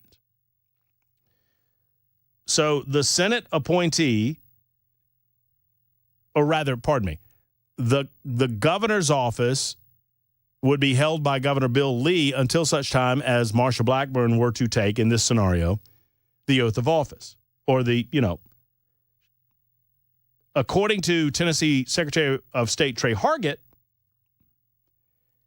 if she resigns her post and opens up a vacancy in the United States Senate before taking the gubernatorial oath, then Bill Lee appoints the next senator. But at that point, if Marsha was elected in November of 2026, she could hold her Senate seat until such time as she takes the oath as governor and then resign as senator, and then she, as governor, would have appointment authority, which would be a pretty good place to be, I suppose. So there's that. For those asking. So one would expect that if Marsha Blackburn ran for governor, this will be a question that she is asked. Should you be named? Should you be selected as the next governor of the state of Tennessee? Do you have an expectation that you will resign immediately, or will you withhold that resignation until such time as your governor and then make the appointment on your own? I don't know the answer to that question. I do know that she's not the only one that will throw her hat in the ring in a Republican primary, and it remains to be seen whether or not one of those people is, for example, Bill Hagerty. You hear the name Mark Green a lot. I've asked Cameron Sexton, the Tennessee House Speaker, if he had any expectation that he was run. He said, we are also hearing that the president and CEO of CoreCivic, Damon Henninger, I hope I'm pronouncing that correctly, Henninger,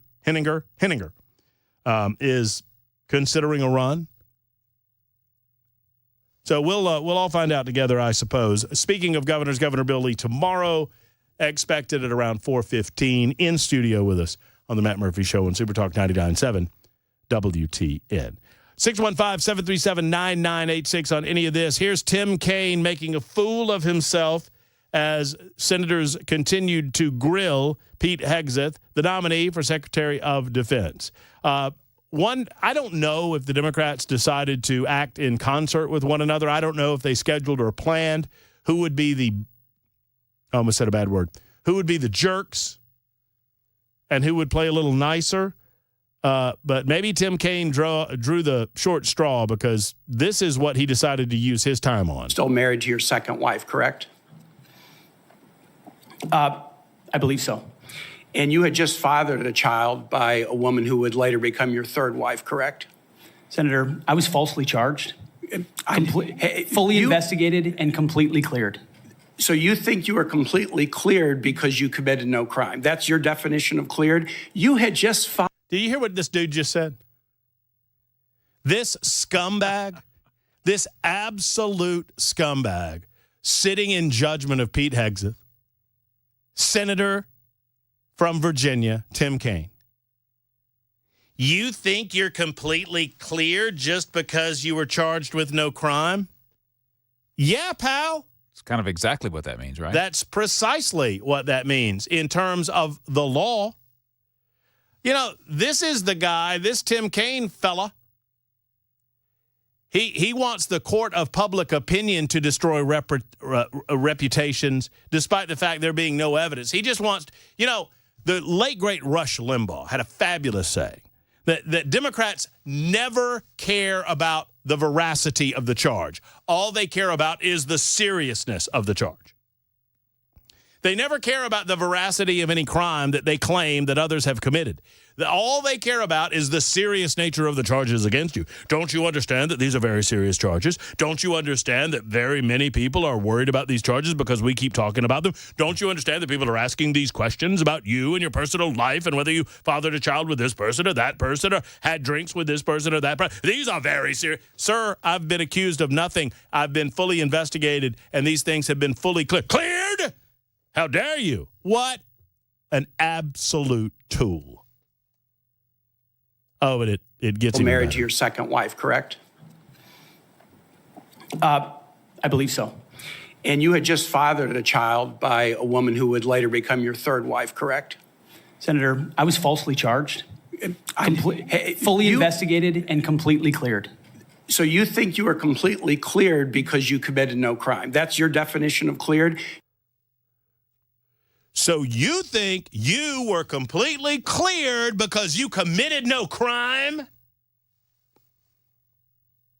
Yeah. In terms of I think it was Maricopa. I know it's not Maricopa County. That's in Arizona. Whatever county it was out in California. Yeah, they looked into all of this, and I was completely cleared. You had just fathered a child 2 months before by a woman that was not your wife. I am shocked that you would stand here and say you're completely cleared. Can you so casually cheat on a second wife and cheat on the mother of a child that had been born 2 months before, and you tell us you are completely cleared? How is that a complete clear? Senator, her child's name is Gwendolyn Hope Hegseth, and she's a child of God, and she's 7 years old. And she was, and you cheated on the mother of that child less than 2 months after that daughter was born, didn't you? I mean, what does this have to do with being Secretary of Defense? And look, I'm not here to defend every action that Pete Hegseth has made in terms of fidelity or infidelity. I'm not here to stand in judgment of that. Pete Hegseth would tell you, and he has in this hearing today, that he made many, many mistakes. And over the course of his life, he regrets some of those mistakes. But he sat there and said, I don't regret fathering a child. Gwendolyn Hegseth. Those were false charges. Well, It was fully investigated, and I was completely cleared. And I am so grateful for the marriage I have to this amazing woman behind me. You've admitted that you had sex at that hotel in October 2017. You said it was consensual, isn't that correct? These Democrats have told us that it doesn't matter one damn bit what Bill Clinton did in the White House with an intern, an underling, and that he only lied about it because it was none of our business, and the Republicans pushed him to the brink where he had to lie about it, and he lied about it under oath. Am I channeling my inner Mark Levin? I think I am. A little bit. These scummy people act in scummy ways, and they get away with it because none of their buddies in the mainstream media are willing to tell us about it. And the moment that they think they've got some dirt on these same people justified interns and staff members in their own offices having sex in the very chamber rooms where they are sitting, while Tim Kaine goes after Pete Hegseth about something that happened 8, 9, 10 years ago. And they act like they have the authority to sit in judgment regarding something that has zero to do. I mean, I don't have to go. I mean, it's almost as if they don't think that there's sex and drunkenness going on in Washington, D.C. Oh, my goodness. The next thing you'll tell me is that there are bribes going on as well.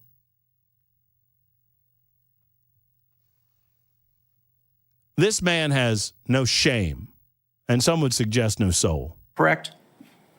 Anything... You've admitted that it was consensual, and you were still married, and you just had a child by another woman. Again, how do you explain your judgment? Completely false charges against me. You fully investigated, and I was completely clear. You have admitted that you had sex while you were married to wife 2 after you just had fathered a child by wife 3. You've admitted that. Now, if it had been a sexual assault, that would be disqualifying to be Secretary of Defense, wouldn't it? It was a false claim then, and I mean, I don't suppose that I should get so upset. I don't suppose, because a lack of ability to hit Pete Hegseth anywhere where it matters or counts is being demonstrated here. Because this scummy, nasty, moral-less, holier-than-thou human being by the name of Tim Kaine has nothing else.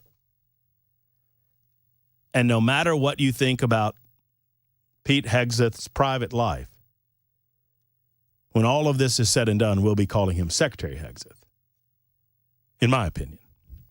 53 after the hour.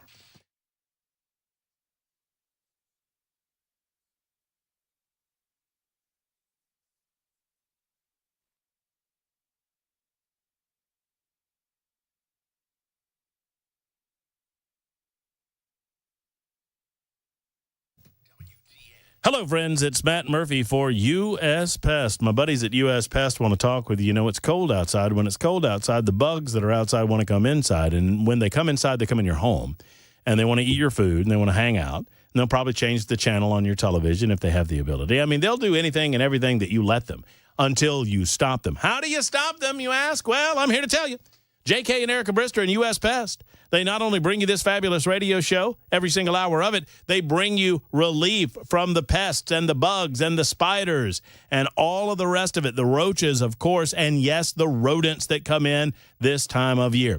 They deal with common Tennessee pests like termites as well. Termite protection, by the way, 100% money-back guarantee on everything that they do, but particularly the termite protection. Every home in Tennessee is threatened by termites. You need to get it taken care of if you've not already. Crawl space service, they've got that handled as well.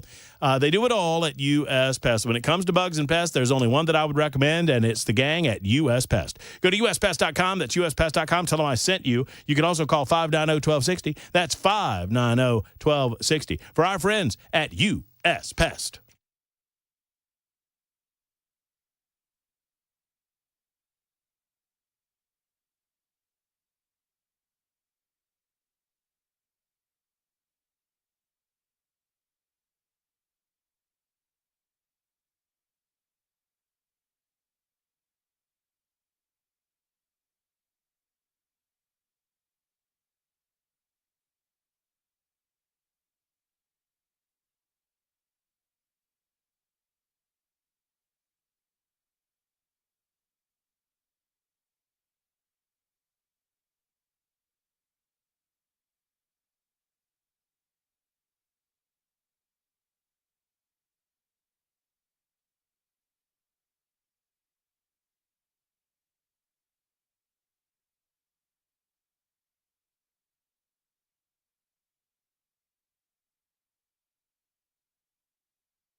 5 o'clock on the dot. I'm Ken Weaver with your top stories. We've got the full forecast and traffic in 5 minutes. And right now in Middle Tennessee, it was not show and tell. A teacher's charged after deputies say cocaine was found in her classroom in Cheatham County. Channel 4 says 6th grade teacher Mia King arrested yesterday. The district then fired her. King was an English teacher at the Cheatham County Middle School, began working there in 2023. A Cheatham County deputy told Channel 4 King had been suffering from addiction.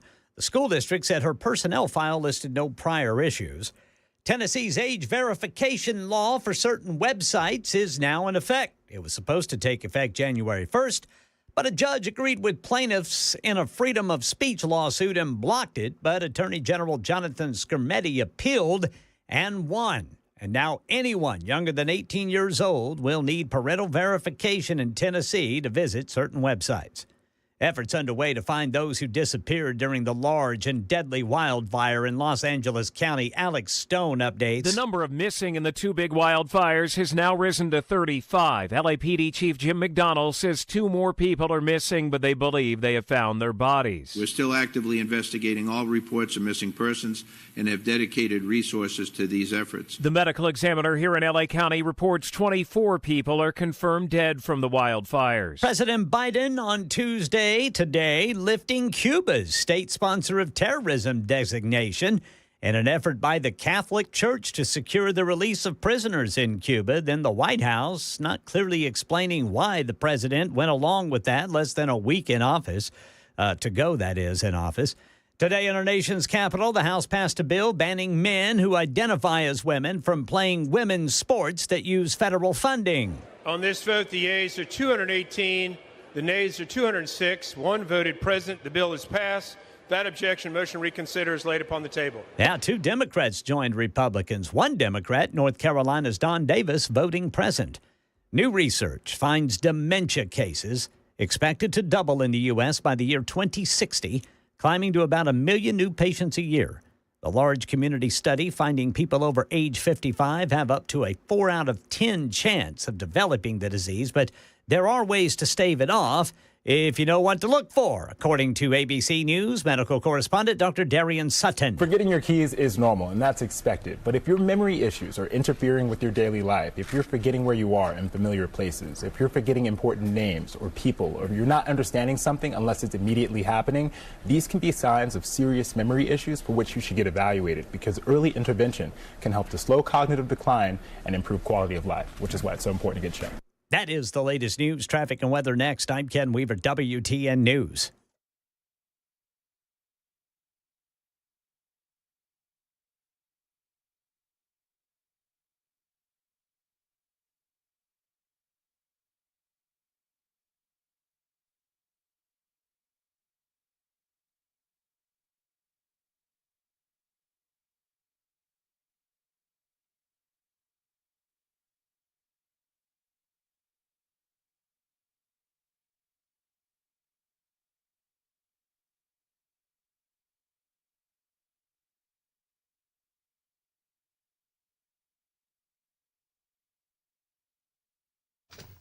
Hello, friends. It's Matt Murphy, and let me talk to you for a moment about Defend Systems. I was defending and fortifying my studio just a moment ago. Well, if you're looking to defend and fortify your place of business, your school, your church, any place that people gather, the place to go is Defend Systems. Let's talk about Brink Fiddler and his company for a moment.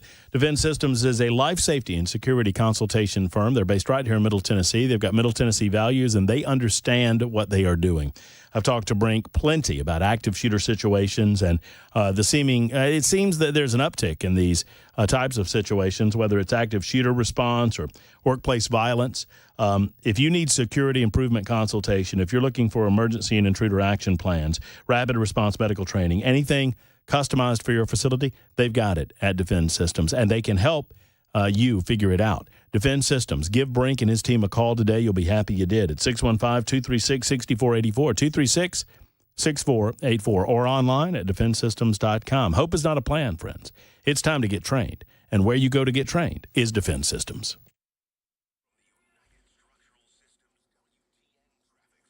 South Nashville, a crash blocking the left shoulder, 24 eastbound near Murfreesboro Pike. In Antioch, 24 westbound near Hickory Hollow Parkway. Police on the scene of a crash. Also, 65 northbound got a crash right there at I-24. Traffic every 10 minutes every morning on Super Talk 99.7 WTN.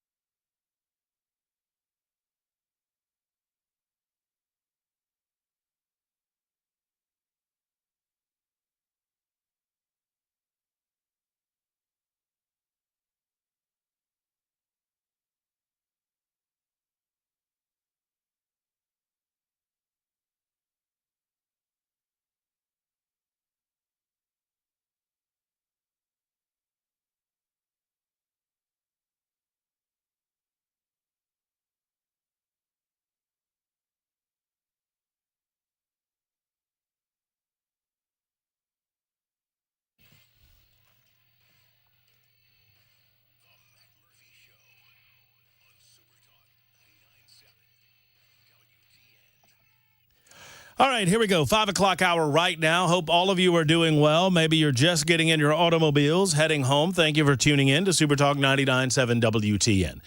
The Senate, a Senate panel, has wrapped up some tough questioning of the Pentagon pick from Donald J. Trump, who will be the 47th president of the United States of America in less than a week. Hallelujah.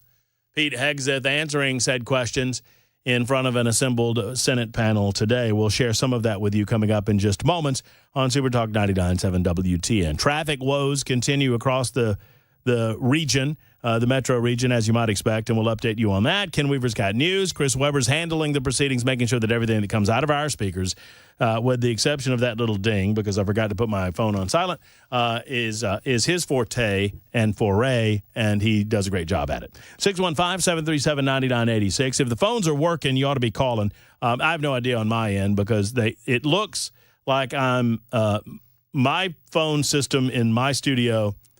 Weber handles screening the calls. He picks up, he asks you your name and where you're calling from and that sort of thing, and then puts you on hold. And he controls whether you get on air or not, because I can't, because my phone system looks like something out of the movie Saw right now. It's all blippy and screechy, and it's like, it's very frantic. It's scary.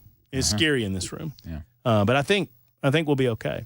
Give us a call if you so desire, and we'd love to talk with you. Nincompoops in the news coming up in about 30 minutes or so.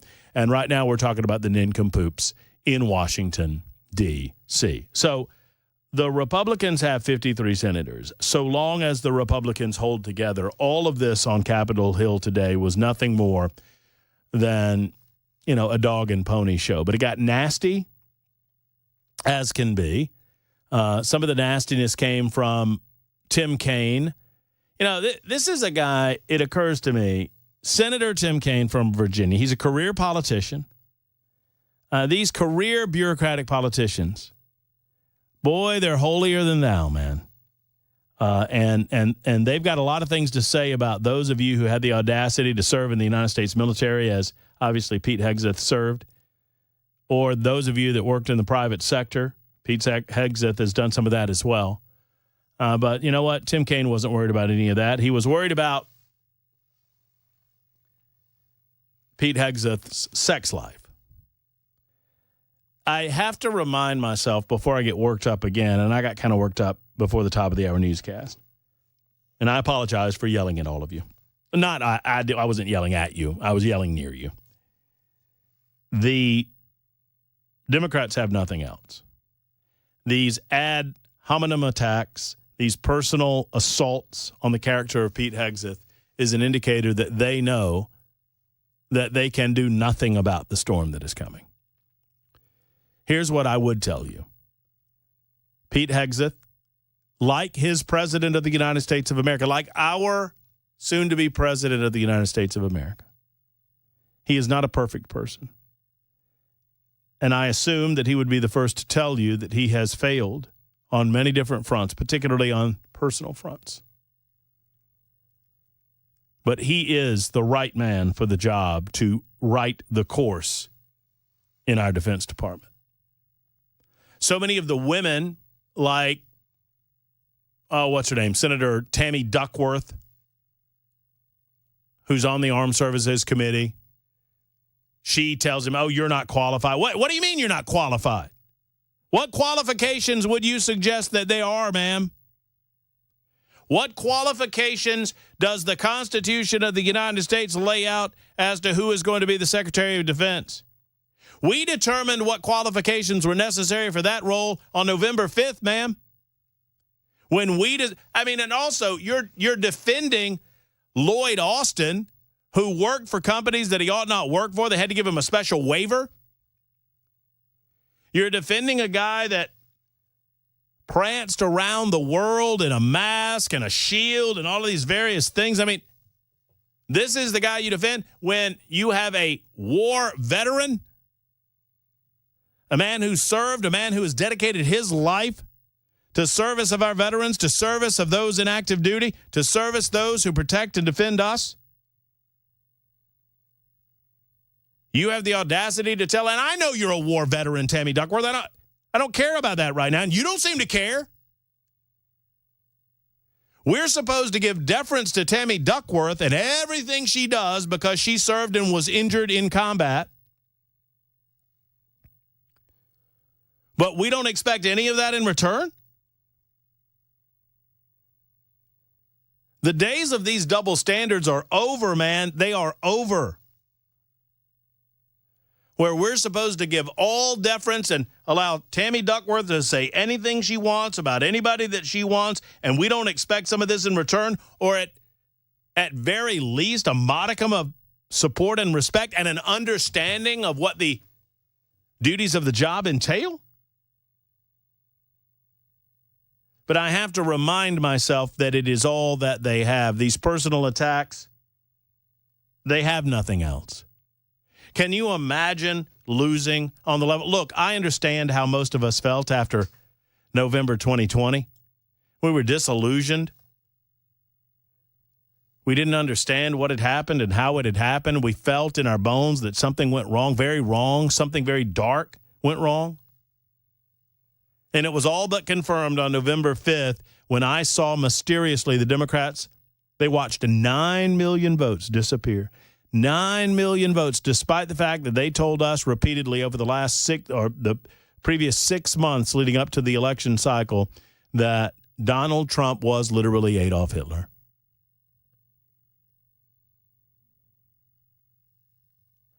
And these scumbags at CNN, I'm telling you, folks, I watch this. I call them #NeverCNN because you should never watch CNN. I watch CNN so you don't have to. Allow me to take this arrow for you. And these thumb on the scale scumbags who sit and their headline above all else. Their headline is, Pete Hegseth refuses to say whether he would drink on the job. What? What? You know, if Lloyd Austin isn't drinking on the job, he missed a damn good shot at it. With his face mask. I mean, I guess he could never. He would have to do it in a straight. He's got the mask on. He's got the mask on there, and he's got the shield in front of the mask. So if he was talking on the radio, talking on the radio. I mean, he's like triple covered. He probably has a condom on his tongue too. You've seen this photo, right? Where he boy, oh boy, that strikes fear in the heart of the rest of the world. He's got the condom on the tongue and the mask on the face and the shield over the mask. Triple protection. This guy's qualified and Hegseth isn't? This guy, who, as Ken Weaver noted, he just disappeared for a week. Nobody knew where he was. He didn't bother to call anybody. He's having some sort of hysterectomy or something.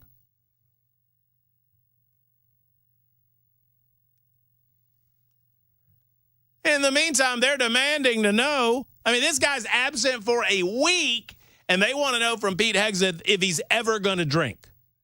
If he's ever going to drink. Now, there is nothing on the record,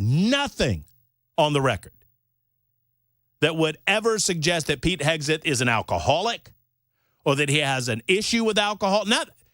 He is a drinking man. He was a fighting man for a long time.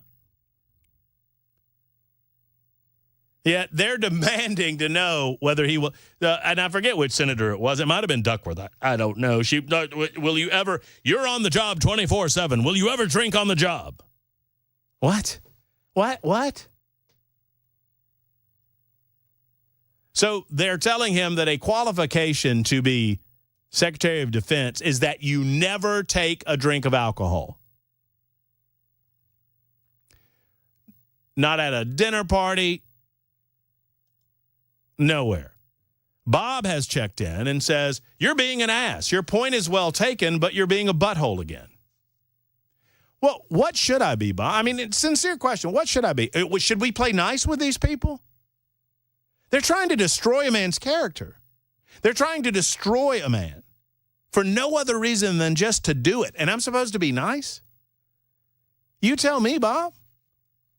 What are we supposed to do? What are we supposed to say to these folks? They're demanding at a serious, this is supposedly a serious Senate panel to get serious answers to questions about how you're going to manage the Department of Defense, an almost annual $1 trillion budget. They have $876 billion in their budget. And we're asking him how he's going to manage the greatest fighting force, or what used to be the greatest fighting force on planet Earth. And you have a sitting United States senator wanting to know if he's ever going to have a glass of wine at a dinner party. Because if he does, that's a disqualification. Bob, I don't know you, and I appreciate you listening to the show, but I would suggest that if we want to combat these Democrats, they are going to level 11 on a lot of this stuff. And this is just the beginning. And you better be ready, because if you try to play nice with these people, it's going to be a bumpy ride, and you're going to lose a lot. Because they don't play fair. They don't play fair.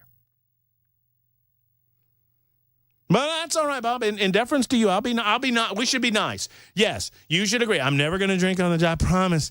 I'm never going to drink on the job. And I will never have sex. I will never have sex while I'm Secretary of Defense either. And I will constantly keep my phone on me. And I'll do it. What are we even doing here? Now, Bob, thank you for your input. But the time of being nice with these folks, they are losing it. Did you know, I read the article yesterday, that an anonymous survey indicated that half of the bureaucrats in Washington, D.C. said that they would secretly work against the Trump administration while serving in his executive branch. Half. Think about that for a minute. Which is worse? A couple of people getting out of control and busting up windows and storming the United States Capitol on a day of high emotion and anxiety? That's bad. That's bad. Or half of the executive branch of the United States of America willingly saying that they are going to work in an insurrectionist manner during the presidency of a duly elected president of the United States of America. Which is worse? And no, for the many of you asking, I don't know if that was Bob from Tim's Ford Lake. But I appreciate how many of you remember Bob from Tim's Ford Lake, who got very mad at me for talking about national intelligence. 615-737-9986. Let's see. Let's get Rudy on the road. Hello, Rudy. Glad you called. How are you? I'm doing all right, man. These guys are super hypocrites because they have slush funds in both the House of Representatives and the Senate to cover up the many sins and things that happen. Pelosi's DUIs, the innuendo of some kind of harsh thing that happens in the dark of night. These politicians, and yet they can, try to pull somebody's laundry out and say theirs is worse. I think it's ridiculous. Absolutely ridiculous. Well, look, You're right, absolutely, 100% on target with regard to the slushy funds that exist to protect them against their prosecution. Secondarily, I'm ready. I'm ready to see the Epstein list. Right? Are you? I'm ready. Let's go. Oh yeah, I want to see them turn over the receipts for what they paid for to keep these people looking clean. Mm-hmm. I mean that's ridiculous. To stand up there and wag your finger at somebody. I mean, the same political party that wagged. And look, Pete Hegseth's private life. You know what? He goes to church. He got I mean, that's all. I mean, I'm not judging that one way or the other, and I wouldn't do so. I wouldn't judge yours either, Rudy. But here's the deal. Don't tell me that you're not being a hypocrite when you are the same political party that defended sexual activity that was filmed in the room that they are sitting. I think this is the same room. Oh boy! I think I forgot about that. You remember that these staffers, these Democrat staffers, filmed themselves having sex in the room. Those films came out, and the Democrats defended it. Oh, there was nothing illegal about it. They had access to the room. You defend that one activity, and you're telling me that give me a break. Thank you, Rudy, for the call. I know I'm on a toot, and I know people get uncomfortable when I get on a toot, but I think it's time we get on a toot with these people because this is just the beginning. You think this gets better? You think it gets better when Tulsi Gabbard steps up? You think it gets better when Robert F. Kennedy's at the table? We're just getting warmed up. It's 21 after the hour on Super Talk.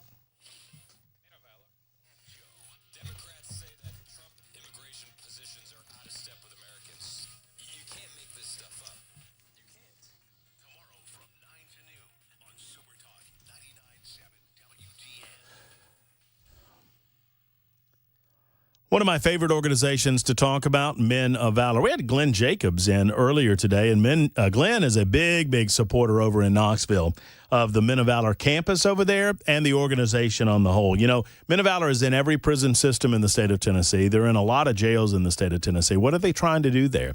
They're trying to turn men's lives around. They're doing so through discipleship, through Bible study, through talking to job partners about finding the right way to get these men reintegrated into society in a positive fashion. You know, sadly, 90% of the men in prison, once they get out, many of them are going to reoffend. Almost 50%, or right around 50%, return to prison within 3 years. With Men of Valor, with their help, with their graduates, they turn that 50% number into a number that's around 15%. It's an incredible number. They want to get it down below 10%, but the bottom line is this. They save lives in the process, and they save money for the state of Tennessee in the process as well. Will you help? Will you volunteer? Will you get into the prison system with them? You don't have to go to the prison system. You can get to their aftercare reentry service as well to be a job partner, a Bible study teacher, or simply donate as you can to Men of Valor. Go to movministry.com. That's movministry.com.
The Guaranteed Offer is the easiest way to sell your home.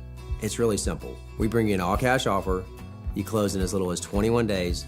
No home inspections, no lockboxes, no open houses. Go to markspain.com to get a Guaranteed Offer and start packing.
A Middle Tennessee teacher fired after what deputies say was found in her classroom. That's coming up at 5:30 on Super Talk 99.7 WTN. 26 minutes after the hour. Coming up after Ken Weaver's newscast, I'll tell you what I'm hearing from the General Assembly as to whether or not there will be a special session.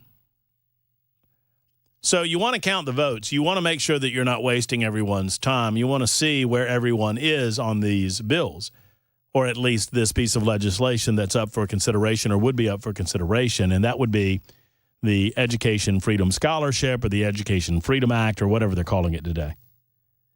And it's my understanding that the numbers are, you're going to lose every Democrat. That's fine. You don't need any Democrats. You need 50 votes is what you need. There are 99 House of Representative members. It's my understanding the numbers are better in the Senate, but they're razor thin in the House. I'll get to some of the other details. I'll also get to a few things that the esteemed Senator Tammy Duckworth had to say to Pete Hegseth today, which was absolutely shameful. Absolutely shameful. But I'm more curious about your thoughts. Wayne is next in Nashville with a thought on Pete Hegseth as Secretary of Defense. Hello, Wayne. Hey, how you doing? Good.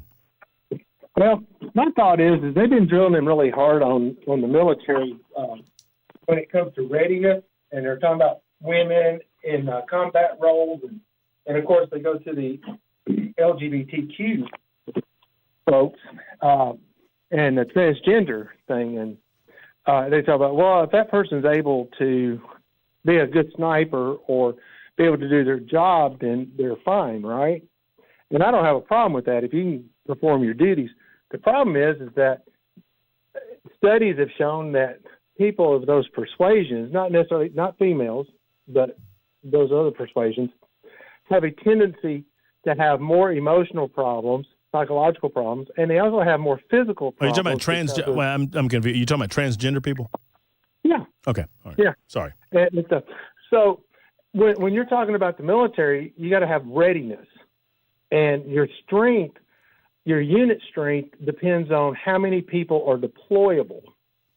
And when you've got people that have a tendency to have emotional problems or physical problems, and, like transgenders that are transitioning have a lot of medical problems that are associated with that, then you're not meeting your requirements for your mobility. So why do we want people? I mean, that's not putting somebody in that's diabetic. If you're diabetic, you have a hard time being in the military because you have to have insulin medication, right? And if you're deployed, you may be in a location where you can't get that. Now that means that you can't deploy if you need to go. And so it's the same thing. I'll make this. I don't mean to interrupt you, but for me, it's easy. It's pretty easy. If you are in the military, or if you're thinking about joining the military and you decide that you are going to transition as an adult, and you decide that you were born in the wrong body for whatever reason, that you're gender dysphoric or whatever, and you want to transition, then that's going to preclude you from service in the United States military. Period. End of the discussion. And I agree with that. And look, and you're a grown person. You get to make a decision. If it's more important for you to serve in the United States military, we don't allow everyone to serve. And Wayne, I mean, to your point, you're exactly right. We don't allow everyone to serve just because they want to. If you are addicted to food and you're morbidly obese, but you really, really want to be in combat, well, we're not going to allow that to happen because it's not going to be good for you, and it's certainly not going to be good for the readiness of the United States military. On the female front, or even the gay or lesbian front, here's the thing. Create standards for the job. Create the standard that you have as an expectation of a United States soldier. And if a woman can meet the standard, great, let's go. Let's do it. And if a gay man can meet the standard, great, let's go. Let's do it. I don't care. I don't care. You will be expected to comport yourself as a United States soldier, you will be expected to have the same moral and ethical values as any.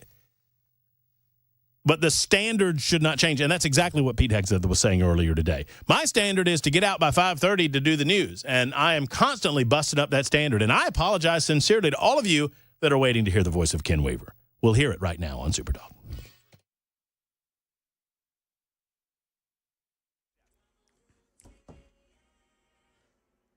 I'm Ken Weaver with your top stories. Full forecast and traffic in 5 minutes. And right now in Middle Tennessee, a teacher has been arrested and then fired after what Cheatham County deputies say was found in her classroom.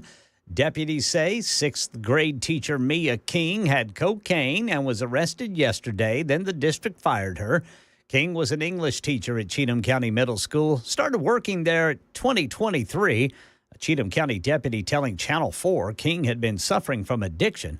The school district said her personnel file listed no prior issues. Tennessee's age verification law now in effect. It was supposed to take effect January 1st, but a judge agreed with plaintiffs of a freedom of speech lawsuit and blocked it. But Attorney General Jonathan Skrmetti appealed and won. Now anyone younger than 18 years old will need parental verification to visit certain websites here in Tennessee. A new research finds dementia cases expected to double in the U.S. by the year 2060, climbing to about 1 million new patients a year. The large community study finding people over the age of 55 have up to a 4 out of 10 chance of developing the disease, but there are ways to stave it off, says ABC News medical correspondent Dr. Darian Sutton. A prior study from 2020 shows that up to 40% of the dementia diagnoses are preventable if we control and modify our lifestyle. For example, controlling our blood pressure, making sure that we're managing our diabetes, getting regular physical activity, and getting our hearing checked. These are all factors that if we control them, we can reduce our individual risk. Former First Lady Michelle Obama will not attend President-elect Trump's inauguration Monday, her office confirming. Here's Karen Travers. Former Presidents Barack Obama, George W. Bush, and Bill Clinton will attend next week's inauguration, as will former First Ladies Laura Bush and Hillary Clinton. But Michelle Obama will not be there, according to her office. No reason was given for her not attending. This is the second presidential event in 2 weeks that the former First Lady will have missed. She was noticeably absent from former President Jimmy Carter's funeral last week in Washington, where she would have been assigned to sit next to President-elect Trump. That's the latest news. Traffic and weather next. I'm Ken Weaver, WTN News.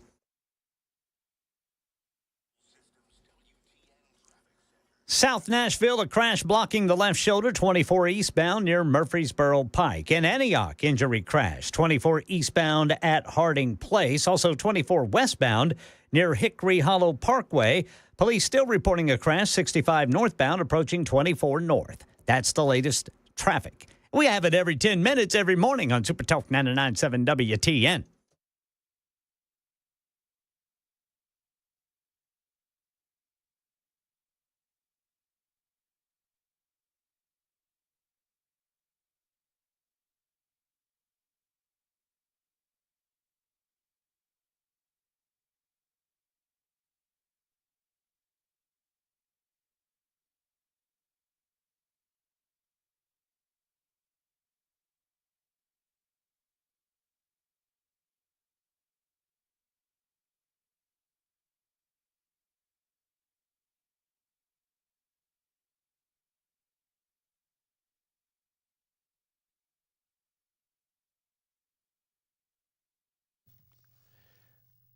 The Dr. Gill Center for Back, Neck, and Chronic Pain Relief is located in Franklin, but anywhere within the sound of my voice, I'm telling you this, it is well worth the drive.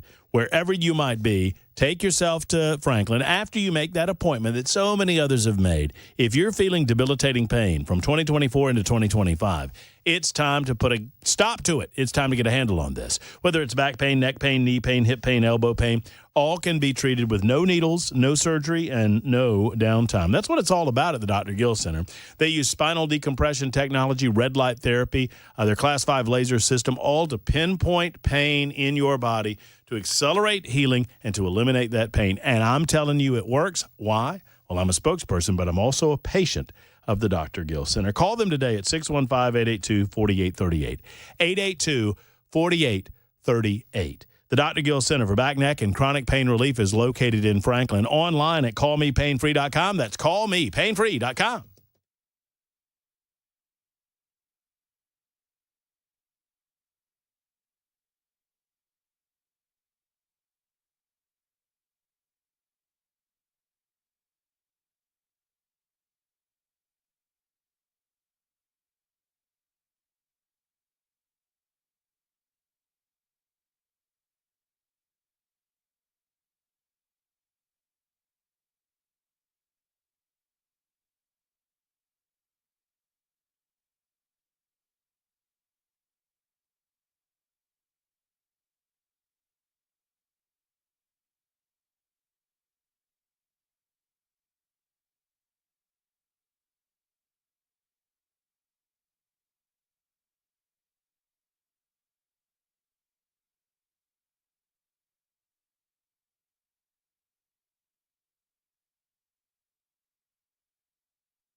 Super Talk 99.7 WTN. We'll jump back on the phones momentarily. I'm getting laughed at by my executive producer.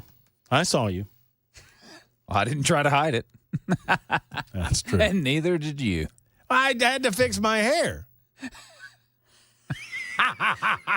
Checking yourself out. Listen to Ken Weaver. Ken Weaver, sometimes I catch Ken Weaver fixing that goatee. I am. I do. I even have a comb for it. It's my wife's. She apparently hasn't noticed the white beard hairs in it yet. You got you got one of those unbreakable combs that you brush through that thing? Real thick plastic. Yeah, that's nice. That's nice. Back in the day, you used to stick those in your back pocket when you were young. That's right. And you go anywhere and do anything as long as you got your little comb. Yeah. And I got caught by Weber. Chris, I'm not talking to you right now. I'm talking to Ken Weaver. I'll be over here when you need me. Award-winning newsman back in News Closet Bay who could not see me as I was getting ready to do a spot, and I caught my reflection, and my hair was all messed up, and so I took my headphones off, and I fixed my hair, and I put my headphones back on, and I look up, and Weber's just laughing at me. He's like, you just look very pleased with yourself after you got done. You were like, I fixed my hair. Vanity, that name is Murphy. All right, at this time every day, listen, you know what the news is, and we'll get back to Pete Hegseth commentary with Pam and Pat and the rest of the gang on Super Talk 99.7 WTN. We'll also reflect to you what we'll be talking with Freddie O'Connell about tomorrow. Bill Lee's expected to be here tomorrow, although I don't know if there will be a call for a special session tomorrow. We're going to get into that. We got 6 days to go before Trump inauguration, and already we're seeing some activity on Capitol Hill. The House of Representatives has voted to ban male athletes from women's school sports teams. More on that. The flags will be back up a week from yesterday on Capitol Hill and in the state of Tennessee. I'll tell you all about that. It's big news. But right now, it's time to deal with the nincompoops. That's right. That's right. It's our opportunity. Chris Weber, Ken Weaver, and Matt Murphy. We look through the state of Tennessee, your local communities all across this great nation of ours, nay, the world, where we dig up the biggest nincompoops of the day. We present them to you, the listening audience of Super Talk 99.7 WTN, and you get to vote on the nincompoop in the news. Yes, sir. And if I don't come up with a nincompoop before you guys get done, I'll be the nincompoop. But I think I have faith in myself. Oh, so you don't have anything? I don't have a nincompoop yet. Well, best of luck to you. Let's see if I'm telling the truth or not. Best of luck to me. Chris Weber, you can go first. All right. I'm going back to jolly old England. I don't know why I find several of these stories that are from the UK, but here we go. You guys remember the movie Ace Ventura with Jim Carrey? Oh, yeah, Pet Detective. Yeah, one of my favorite movies as a kid. There was a scene in it. I forget what happened, but there was some sort of confrontation, and the windshield of his car got smashed, right? Yeah. And then in the next scene, he's seen driving down the highway with his head out the window because his windshield is smashed. He can't see through the windshield, right? Correct. Remember that? Yeah. Right? Well, this happened where police say it was just simply not acceptable for a driver to drive with his windscreen completely covered in snow. They actually took to their X platform, the Merseyside police. They posted the image of the Mercedes covered in snow with the caption, "Just when you think you have seen it all." Huh. And the windshield is completely white, completely covered in probably, it looks like about a half inch of snow. And says the vehicle had been being driven exactly as you see it in the picture, with the driver hanging out of the window. So that definitely didn't go over too well with police. And there's a quote here from AA President Edmund King. I think that's the English equivalent of the AAA here in the States. But he says, quote, "We have previously warned of dangerous tank commander drivers who just scrape a small hole on the windscreen to peer out of. But this example is much more kamikaze approach, as the driver would not see a thing." And I read this story, and I happened to think when I read that quote, I actually used to do the tank commander thing all the time when I was in high school. I've done it. I would, wintertime, I'm late for school. You got to go. I scrape off just a big enough hole that I can see through, and I just take off. So Yeah, probably should not have done that. I was driving home. This reminds me. I was driving home from college. I went to school in Carrollton, Georgia, at West Georgia. And I lived in THOMSON, no P in Thompson. And so the drive was basically I-20 through Atlanta toward Augusta. And I was in my 1980 Chevrolet Monza hatchback, which was Chevrolet's version of a Pinto, basically. You got all the ladies, didn't you? Let me tell you something. They loved me, boy. And the bolt on my windshield wiper, the base of the windshield wiper, I didn't realize it at the time, but it had gotten loose. And so I'm going through Atlanta, and I'm in an absolute downpour in the middle of rush hour traffic in Atlanta, Georgia. And as I'm driving, my windshield wiper on my driver's side just stopped going. And I'm in the middle lane. There's 5 lanes of traffic, all going 75 miles an hour. Goodness. So I did what any industrious 20-year-old would do. I rolled down the window. It was a stick shift. I rolled down the window, and with my one hand, I reached out of the window and manually operated the windshield wiper until I could get off the road. That's the way to go, Brother Murphy. You got to do what you got to do. That's multitasking. Speaking of multitasking, I can go next if y'all want me to, or I can go last. You do it, Brother Murphy. All right, I'm ready. Virginia Beach court documents detail a meetup for, let's just say, relations that was arranged by a Hampton police officer and ended up with his car being stolen by the prostitute that he hired. Oh. Here are the deets, boys. Hampton police say the officer, by the way, has since been terminated, just in case you're wondering, from the department. Jerron Harry was a Hampton police officer when court documents say he met up with 20-year-old Alexis Copeland on an app. Alexis's name on the app was The Dream. Hello. Yeah. Documents stated that he told police he hired The Dream for, let's just say, relations on December 30th. I feel like we need a little. Oh, thank you. That's very good. Yes, that's excellent. Yeah. Hello, baby. Is this the dream? It would have been better if that was the voice of the dream. Hello, officer. These documents detail a meetup at an apartment in Virginia Beach off Lynn Haven Road. Police were told by Harry that he sent $100. I don't know why this makes me laugh. It does, though. He sent the dream $100 in Apple Pay. Oh, boy. For the dream to come on over and have relations. Court documents say they lay in bed before Harry said they agreed to go ahead and take a shower together. Harry said the dream ultimately never joined him in the shower. Instead, as he was washing off what God gave him, he got out to realize his phone, keys, wallet, and car were stolen. To include his police credentials. Wow. He stole his wallet and he stole his badge. What a genius. He called. So what did he do? Called police. He called the police. Called dispatch. He called the Virginia Beach police using his neighbor's phone and explained what happened. Court documents show they were able to track down his vehicle in Norfolk with 2 people inside, the dream, and a man she told police was, I'm quoting now, her baby daddy. The dream told the Hampton police officer that she told police at the scene that the original cop, Harry, had agreed to allow her to use his car. Court documents indicate that she admitted eventually that Harry did not give her permission, though, to use any of the credit cards from his wallet, which documents say that she, in fact, did. Despite her version of events, Alexis the Dream Copeland was arrested and charged with grand larceny auto theft, grand larceny of greater or equal value of $1,000, credit card fraud, prostitution, larceny, and grand larceny for stealing a motor vehicle. Jerron Harry, who court documents state later admitted to police that he hired the dream for sex, is not facing any charges out of Virginia Beach.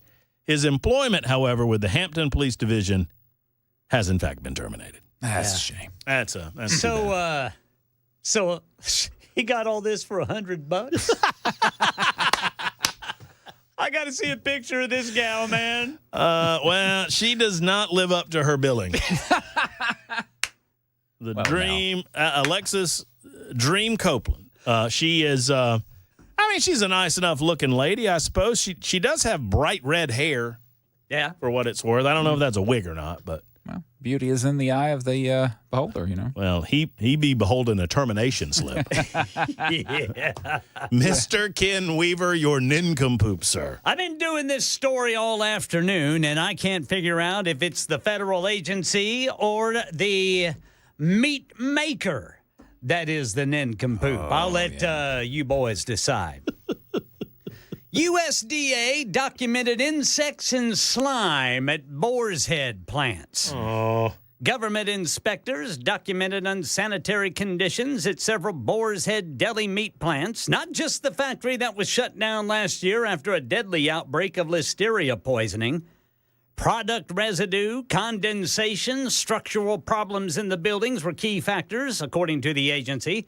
State inspectors working in partnership with USDA had documented mold, insects, liquid dripping from ceilings, meat and fat residue on walls, floors, and equipment, which media outlets had previously reported. But in order to get confirmation, they had to file Freedom of Information Act requests, which got the U.S. Department of Agriculture to cough up the documents that confirm the reporting. Now, here's where my nincompoopness comes in, because this was a serious situation. Oh, absolutely. 60 people got sick in 19 states, 10 of whom died. Whoa. Apparently, these records go all the way back 6 years that they were finding these types of conditions in some of these Boar's Head factories. 6 years. Okay. All right. I just wrote down some words that I don't want to hear if you're talking about where I get my meat. Okay. Dripping liquid. Yeah. Mold. Yeah. Insects. Yes. Slime. And that's not even the worst one. For some reason, this one hits harder than slime. Yeah. Residue. Yeah. Because that feels like that's been there for a while. Yeah. Residue. Yeah. You know, there's a saying that you get what you pay for. Boar's Head is the high dollar meat. Oh, yeah. That's the fancy stuff. Yeah. And fortunately, I go right over it. You get stuff, but it's not. To the great value. You can't beat that great value baloney, man. But, I mean, here's the deal. This had been going back 6 years. Why do we have to file a FOIA in order to get a federal agency's documentation on serious issues with people that make our food? No, that's a serious deal. And I suggest, Chris, I don't know how you feel about it, but I think everybody involved in the story is an nincompoop. Yeah. The federal government, 100%. Boar's Head, all of them. However, a lot of nincompoops. Now, boys, hold on now. The USDA says, by golly, they are promising new measures. Oh, yeah. They are going to implement new measures to control listeria in plants. They are going to update their training and tools. They're going to have broader testing, increased inspections, more safety reviews, and stronger oversight of state inspectors who act on behalf of the agency. Yeah. Now, it has resulted in a brand new position at Boar's Head. They've hired what they call a food safety culture manager.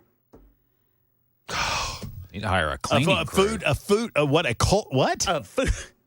A food safety culture manager. Is that culture? Is that culture as in the mood around the facility, or culture as in we're growing crap in a petri dish? Hopefully, it's the type of environment they're trying to create. Gross. That's nasty. So they need someone to tell them that it's not okay to be filthy. Yeah. That's what it sounds like. Pretty much, yeah. What a job. Hey guys, we really want to get rid of the slime today. Come on, guys. Let's go. Don't. Let's not throw the fat up against the walls. No. Oh, guys. Do that. There's liquid dripping. Come on, guys. Get Let's a bucket go. under that. Come on. Like a culture coach. Team, that roach only has 5 legs. Where's the 6th? If you can't find the 6th, it's in the meat. There you go. There's Nick and Boops in the news. That's how we do it on Super Talk 99.7 WT. And you are allowed to vote. 615-737-9986. Doug writes in and says, I'm just curious, what did Matt Murphy put in his search engine to arrive at an emergency nincompoop story like this? Good question. I'll never tell. 54 after the hour on Super Talk.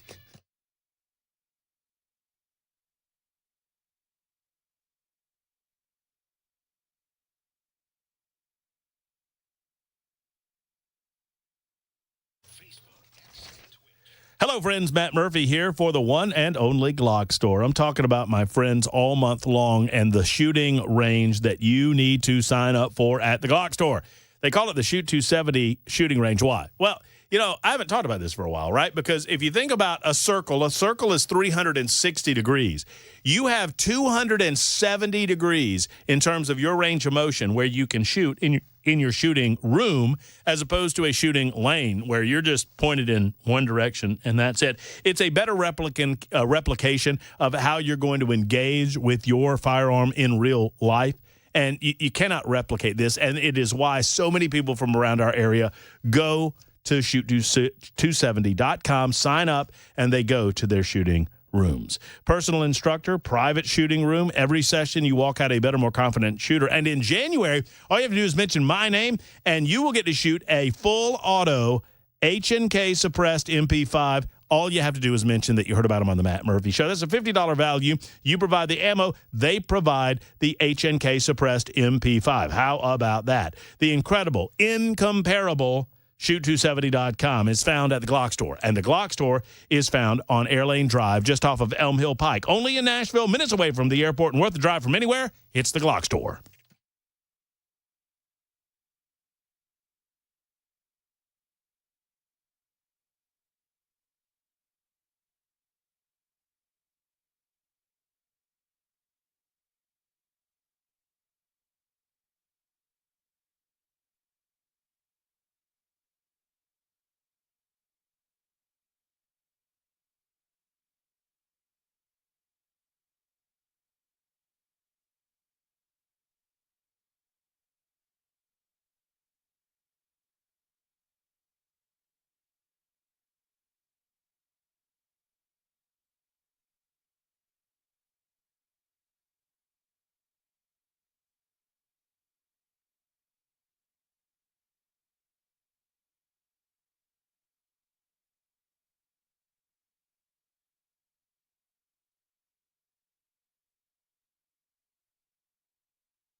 6 o'clock on the dot this Tuesday evening. I'm Ken Weaver with your top stories. We've got traffic and weather coming up in 5 minutes. Full reports. Well, President Biden today lifted Cuba's state sponsor of terrorism designation in an effort by the Catholic Church to secure the release of prisoners in Cuba. The White House did not clearly explain why the president waited to do it with less than a week to go in office. And today in our nation's capital, the House passed a bill that bans men who identify as women from playing women's sports that use federal funding. On this vote, the yeas are 218, the nays are 206. One voted present. The bill is passed. Without objection, motion reconsider is laid upon the table. 2 Democrats joined Republicans. 1 Democrat, North Carolina's Don Davis, voting present. Senate confirmation hearings on President-elect Trump's pick for defense secretary. The different receptions Pete Hegseth received fell predictably along party lines. Republicans praised him and Democrats blasted him. Hegseth shrugged off allegations of public drunkenness and sexual assault as the products of smear campaigns. He vowed he would bring an end to what he called recruiting, retention, and readiness crises in the military, fueled by Biden-era diversity initiatives. They're dividing troops inside formations, causing commanders to walk on eggshells. New research finds dementia cases expected to double in the U.S. by the year 2060, climbing to about 1 million new patients a year. The large community study finding people over age 55 have up to a 4 out of 10 chance of developing the disease, but there are ways to stave it off if you know what to look for. According to ABC News medical correspondent Dr. Darian Sutton. Forgetting your keys is normal, and that's expected. But if your memory issues are interfering with your daily life, if you're forgetting where you are in familiar places, if you're forgetting important names or people, or you're not understanding something unless it's immediately happening, these can be signs of serious memory issues for which you should get evaluated, because early intervention can help to slow cognitive decline and improve quality of life, which is why it's so important to get checked. Some Americans will be getting a late Christmas present from the federal government. Jim Ryan says the Internal Revenue Service sending out checks to taxpayers who didn't take a COVID stimulus check during the pandemic. The IRS has nearly $2.5 billion sitting in a leftover COVID account, and it's sending out checks of up to $1,400 each to people who were eligible for stimulus payments but didn't take them. The payments will automatically be sent in the mail or direct deposited to about 1 million people. That is the latest news. Traffic and weather next. I'm Ken Weaver, WTN News.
I-24 eastbound near Murfreesboro Pike. Got a crash there. 40 eastbound at Briley Parkway East. Another crash 24 eastbound at Harding Place in Antioch. Then in Jolton, 24 westbound near Whites Creek Pike.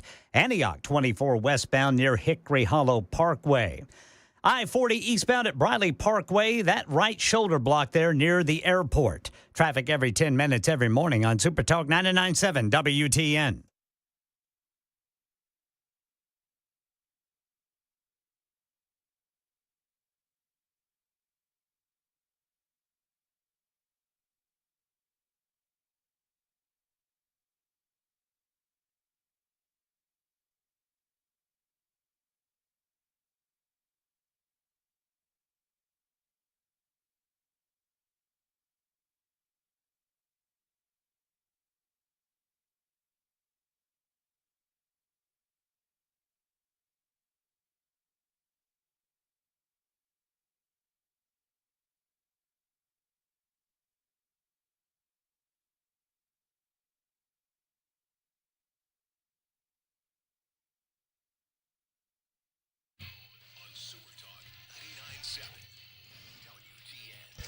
It is Super Talk 99.7 WTN, final hour of our day on this Tuesday, Jan 14. First day of the General Assembly in Nashville, Tennessee. Hold on to your wallets. The legislature is in session. It's our 728th show together on Super Talk 99.7 WTN. I hope it's been a good one for you. I've enjoyed it.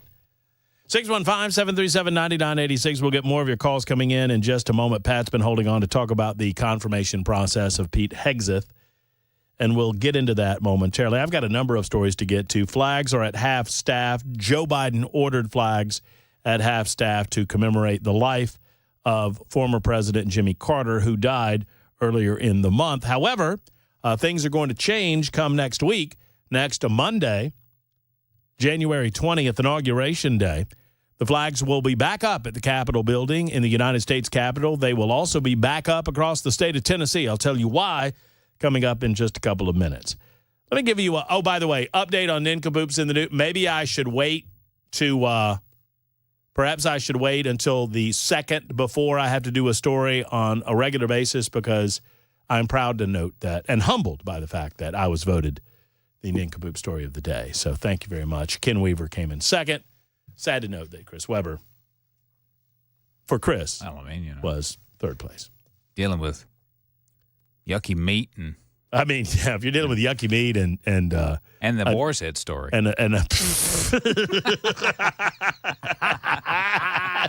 that's worth half a victory right there on its own. Thank you. That dream turned into a nightmare pretty quickly. I can't believe we didn't figure that out. I have a shot chaser story on dogs. I don't know what it is about dog stories that touch me. Dog stories touch me far more than human being stories. And I would probably put kids in the same category as a dog story. And I think it has to do with the innocence of a dog. They are our beloved pets, our family members, and they don't know whatever's going on. They don't know why it's going on, you feel. Mm-hmm. And I think it's that level of innocence that creates the emotional dynamic that many of these stories carry with them. I almost hesitate to tell you the story out of Auburn, Alabama. But I'm going to tell you the story because I don't know what punishment I would offer this person. I don't understand this story at all. I'm just going to tell it to you. And you guys know I'm a dog lover. I support rescues. I hope that you do as well. I hope you support your local animal rescue. I hope you don't buy a dog. I hope you go find a dog. And do it that way, because there are many great dogs up for adoption and whatnot. And I've got a chaser story that's going to make this shot go down a little bit better. So just wait for the chaser story. Here's the shot. An Auburn area college student in Auburn, Alabama, has been charged with felony animal cruelty after authorities say she left her husky puppy locked in a kennel over the holiday break, where the animal died due to starvation. Police allege the student, Taylor Colbert, left her puppy, Sky, locked in a kennel in her Auburn apartment building for multiple days over the winter break, which resulted in the death of the animal. Colbert turned herself in while wearing white clothing and white boots at the Auburn Police Department Tuesday morning, according to Yellowhammer News out of Alabama. Photographed with her hands cuffed behind her back. Acquaintances of Colbert reportedly identified the puppy when a roommate of Colbert's returned from winter break and made the gruesome discovery. Colbert was identified in social media posts and news reports as a student at Southern Union State Community College. However, a spokesperson for the school said she was not enrolled in the spring 2025 semester. So she did not go to Auburn University. She lived in Auburn. The school released a statement last week as allegations surfaced, deeply saddened by the death of the animal, etc. The only reason I bring this up, if you find yourself in a situation where you can't care for a dog, just tell someone and allow that person to take over for you or take that animal to a shelter. There are plenty of them available. Secondarily, I don't know what punishment is good enough for this person. I really don't. I don't understand how someone can be so emotionless and heartless that they would do something like this. Unless they are mentally deranged or mentally incapacitated in some fashion. I don't know that I have a lot more to say about it. It just disgusts me to my core. I hesitated to even bring it up, but I do so with the plea that if you find yourself in a position where you can't take care of your dog, don't just dump your dog somewhere. I don't understand why people do it. And certainly don't keep your dog in a situation where they can't. I can't get rid of it. I can't get rid of the story. But I do offer you this. Forgive this dude in the way that he reacts. You know the story I'm going with? You kind of smiled. I don't know if you know. No, this is out of Palisades, California. Oh, I think I do. Yeah. The way the guy reacts is kind of funny, but the emotions involved in this are sincere and real. I want you to listen to the sounds of a man who thought that his dog was dead, who was reunited after 5 days of searching for his beloved Oreo.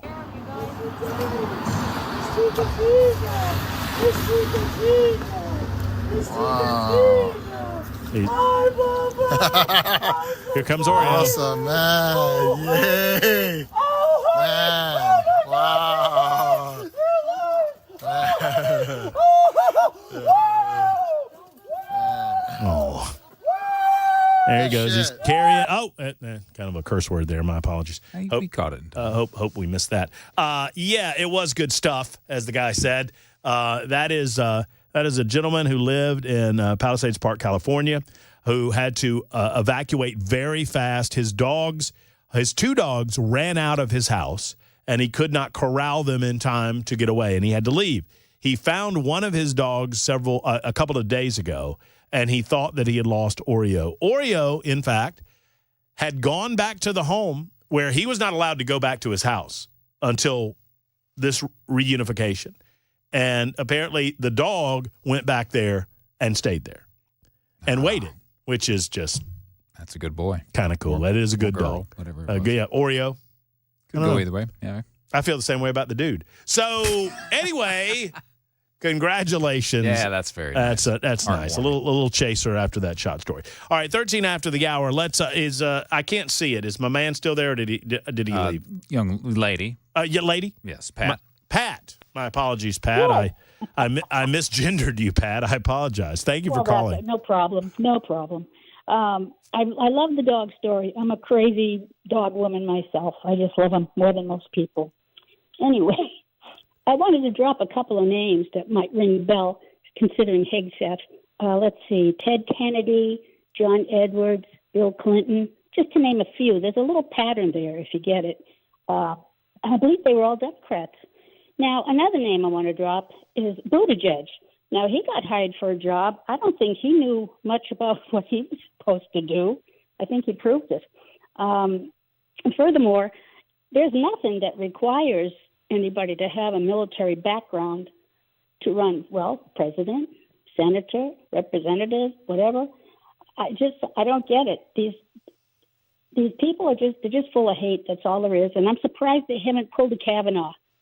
found somebody when Pete was in high school or junior high. But I don't want to give him any ideas. But, yeah, I think the whole thing's ridiculous. It's a circus. That's all I want to say. Thank you, Ms. Pat. I appreciate your call. I appreciate your patience. Thank you for holding on there. So, a couple of things. One, the desperation in listening to the Democrats try to top themselves. They're not talking to the United States of America, and they're not interested in vetting Pete Hegseth. They are interested in destroying someone. And they don't care that he's a human being. They don't care that he has feelings. They don't care that he's eminently qualified to be the Secretary of Defense. They simply want to mark votes in their home districts. They want to, ring up what they consider to be victories. What they show is how low they will truly go. And they demonstrate to me, and it's something that we ought to know, and I said it the other day, and I'll say it again, they're not stopping, folks. They don't care about democracy, as they describe it. They don't care about our representative republic. They run around screaming about this will be the last election of our lifetimes, and this is the death of democracy, and democracy dies in darkness, and all of these things. They don't, if they cared any whit about the voters that they claim to care about, why did they choose to anoint Kamala Harris as opposed to having a robust convention hall make the determination in the convention, in the Democrat National Convention, after Joe Biden decided, after Barack Obama, Nancy Pelosi, Chuck Schumer, and others decided for Joe Biden that he had to step aside, something that he didn't want to do. Why did they decide to anoint? They disregarded 15 million votes. They don't care about democracy, and they sure as hell don't care that Donald Trump trounced their anointed candidate in Kamala Harris. If they did, they would recognize that the will of the people be done, and they would allow these confirmation hearings to go on without this dog and pony show. They care about power. They care about destroying anyone that goes against them. They are the true authoritarians. Everything that they say about authoritarianism and totalitarianism and a lack of desire for the people to make decisions about the future of their lives, they are those things that they claim to detest. They are. By every action that they take, they are. And their minions in the mainstream media just parrot everything that comes out of their disturbing, disgusting, power-hungry mouths. And were it not for a majority of the mainstream media regurgitating their nonsense, they would have nothing. You know why they despise platforms like X so much? Because they can't control it. You know why they despise Mark Zuckerberg getting religion on the issue of Facebook and censorship? Because now they realize they can't control him either, or you, more importantly. It's not about Zuckerberg, and it's not about Elon Musk. It's about me. It's about you. It's about the free and fair dissemination of ideas. And yeah, some of those ideas come with misinformation. So what? I'm a grown person. We can determine for ourselves what is true and what is not. We don't need some government arbiter to do that. That's what they do in communist China. It's what they do in North Korea. They limit the amount of information that these citizens of these countries receive, and whatever information is thoroughly vetted and approved of by the government itself. You don't think you're going to get government dissent in that regard, do you? Of course not. It's what Democrats would like to bring here. But what this does tell me, point number 2, is how desperate they are, and that desperation is married to an impotency to do anything about it. Because the Americans, look, I've said for a long time, the American people are smarter than they get credit for by the Democrats. The two things that we have going for us, they always overplay their hand, and they think you're dumb. What did they do today during Pete Hegseth's confirmation hearing? They overplayed their hand, and they treated you like you were dumb. It was just announced that Joni Ernst, senator from Iowa, is a yay. She was on the fence with Pete Hegseth, and she has now announced that she's officially a yes after the confirmation hearing today. That bodes well for his confirmation process. It bodes well that he will get nary a Democrat. I don't expect, maybe we'll see, when it comes to Tulsi Gabbard, Pete Hegseth, Robert Kennedy Jr., I don't expect any of these people. And 2 of those were Democrats. I don't expect any of them to get any Democrat votes. Maybe a few of these less controversial nominees will get a few Democrat votes, but not many. Gone are the days where the advice and consent recognizes that it is the executive branch's prerogative to nominate selections of their own choosing. Now, the Democrats, they're playing hardball politics because they hate how smart you are. They hate that the American people saw through them. They hate that they don't control the narrative anymore. Because without controlling the narrative, you get to the truth. And when you get to the truth, the Democrats, they're the real bad guys. 20 after the hour. Super Talk 99.7 WTN.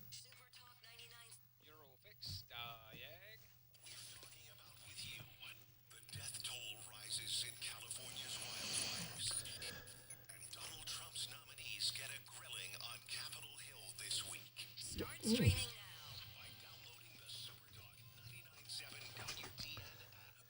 You know, in your life, there's a lot of diagnoses out there, and not all diagnoses are accurate. You know, there's a pill for everything, too, and not all pills are good for you. Hey, it's Matt Murphy, and when you get a diagnosis for European Auto Repair, get a second opinion before you make a major decision.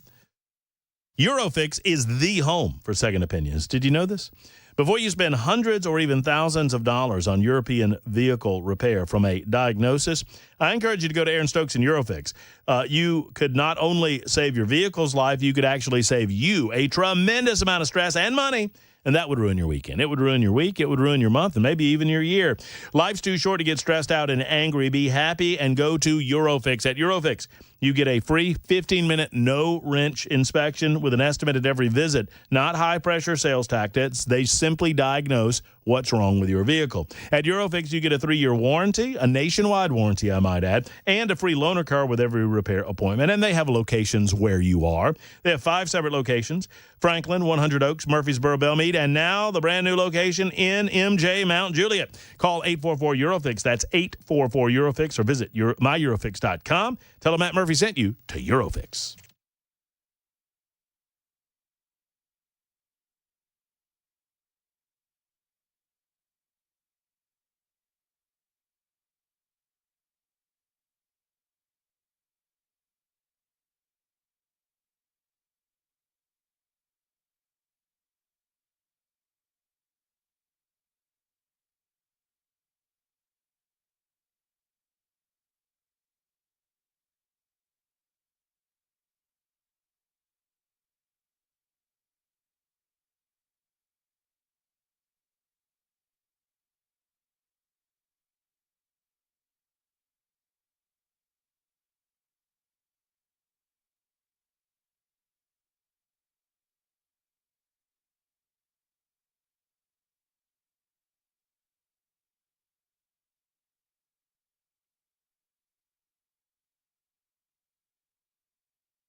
A police department in Middle Tennessee is warning about a fake social media post, and Aldi is recalling a popular frozen food. These stories in the day's closing money news at 6:30 on Super Token 99.7 WTN. Thank you much, Mr. Ken Weaver. 25 minutes after the hour right now. So, GOP House Speaker Mike Johnson has ordered the flags for the United States Capitol to fly at their normal and full height during President-elect Donald Trump's inauguration.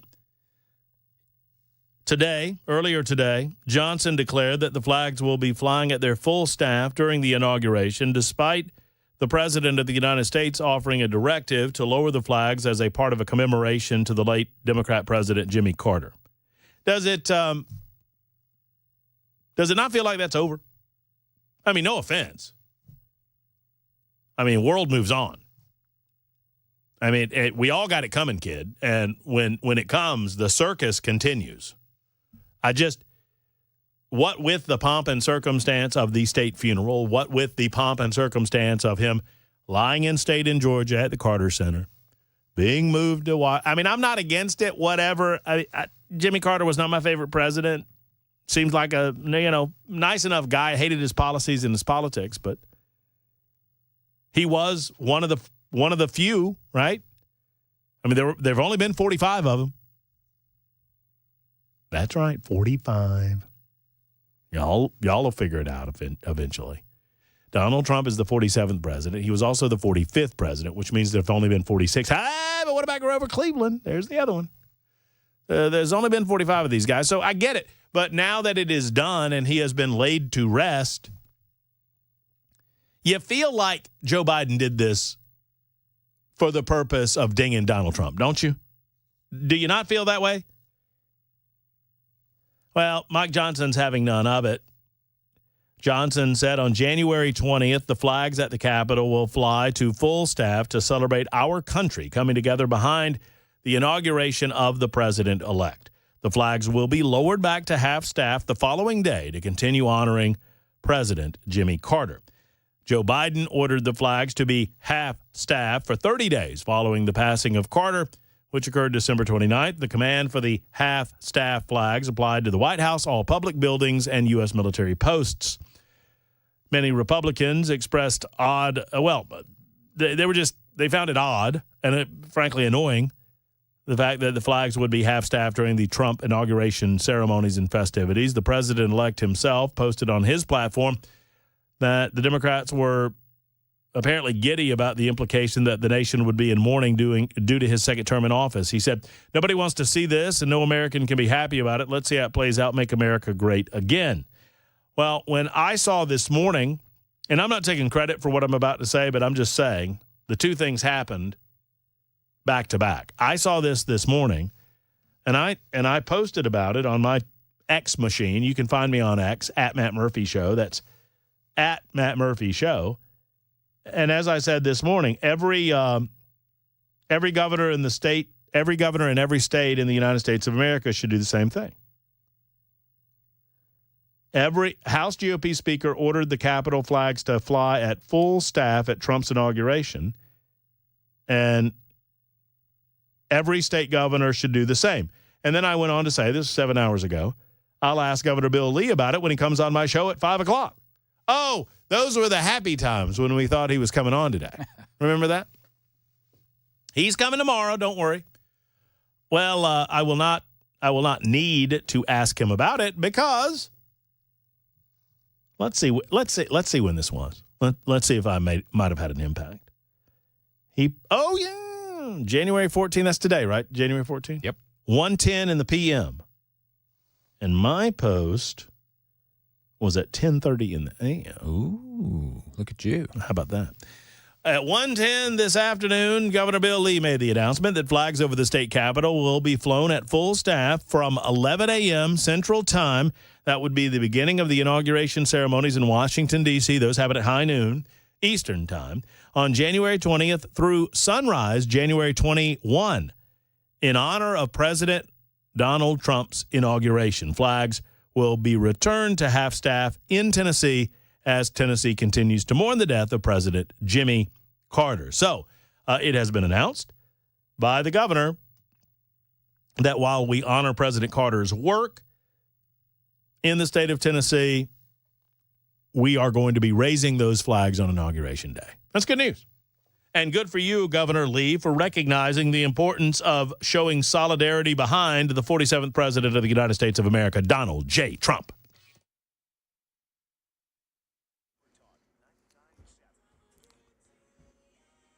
.6:30 on the dot. I'm Ken Weaver with your top stories. Full forecast and traffic in 5 minutes. Right now in Middle Tennessee, a fake social media post claims a serial killer is on the loose, and the Franklin Police Department says don't fall for it. Franklin PD says it's circulating throughout the U.S. It is, quote, a false report, nothing more than clickbait. It claims the serial killer is on the run, shares a picture of a man who's the apparent suspect. Franklin PD urging the public to stop spreading misinformation and to only rely on trusted sources. This statement from Franklin PD says, please rely on trusted sources such as official statements from our police department for updates. Spreading misinformation can cause unnecessary panic and harm. Thank you. Grocery store chain Aldi issuing a recall of its popular frozen taquitos. Aldi says Best Way Sandwiches announced the recall for 25,000 pounds of frozen Casa Mamita chicken and cheese taquitos due to possible metal contamination. The recall stretches across 31 states and the District of Columbia, including Tennessee, Alabama, Kentucky, and North Carolina. Customers advised to throw out the 20-ounce packages or return it to the store for a full refund. Money News, Michelle Francis. Stocks with a mixed close ahead of tomorrow's inflation report, with the Dow Jones closing 221 points up, the S&P gaining 6 points, the Nasdaq falling 43 points. Microsoft announced today they will pause on hiring in its U.S. consulting unit. These cuts come a week after the company said it would lay off some of its employees in the new year. An executive noting that careful management of costs is of the utmost importance for the company. The company behind Jack Daniels plans to reduce its global workforce by around 12% and says it will close its hometown barrel-making plant in Louisville as the company says it's facing stiff challenges from changing consumer trends and the threat of tariffs. The CEO of the Cleveland-based steel company, Cleveland-Cliffs, said in a news conference that he wants to make a new bid to acquire U.S. Steel just weeks after President Biden blocked a buyout of U.S. Steel from Japan's Nippon Steel. That's the latest news. Traffic and weather next. I'm Ken Weaver, WTN News.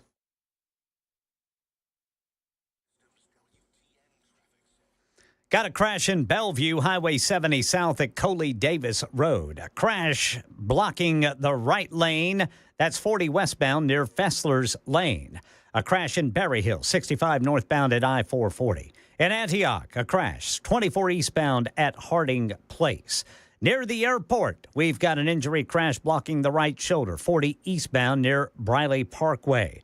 Then the left lane blocked by a crash, 24 westbound near Murfreesboro Pike. Traffic every 10 minutes every morning on Super Talk 99.7 WTN.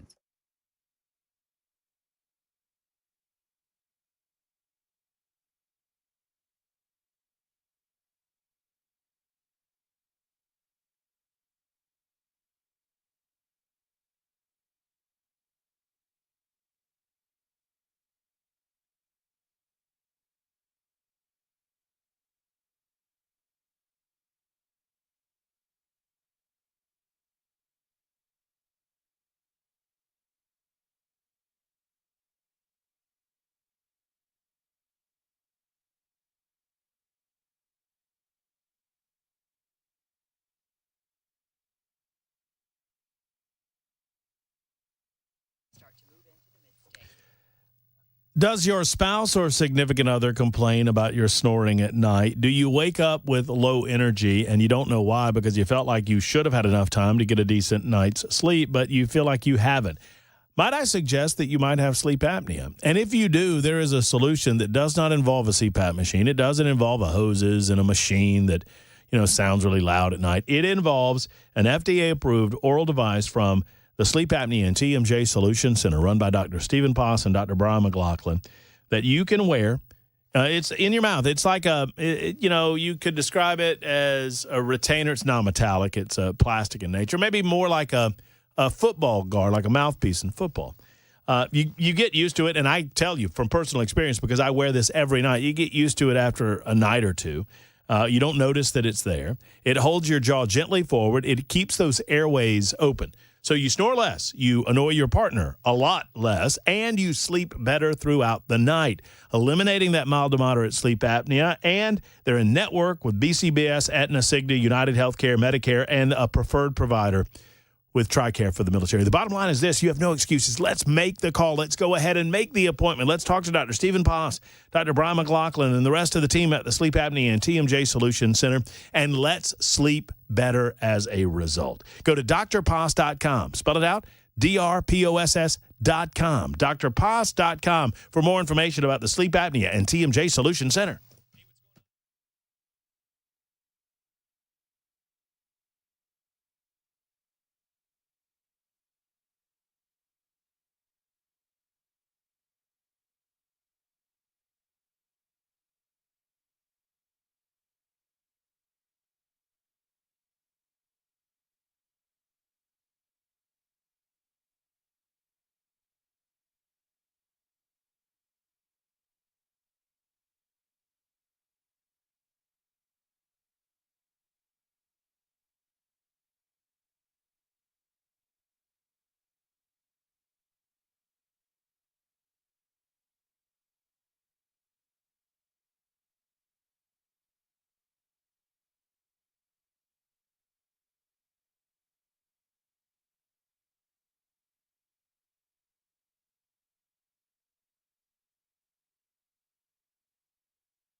All right, there are a lot of stories about Glenn Jacobs popping up in the news cycle. The Tennessean is running one. Glenn Jacobs won't run for governor if Blackburn runs, strategist says.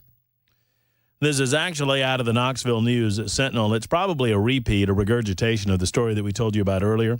We talked with Glenn Jacobs, and I will tell you that he seemed loath. I asked him the question, and he said, you've got to get the political dynamic correct. You have to get the stars to align properly. I wouldn't pretend to tell you that Glenn spoke to me about anything definitively, but someone asked me what impression I got based on this article out of the Tennessee, and originally it was reported by Knox News. Here's what I would tell you.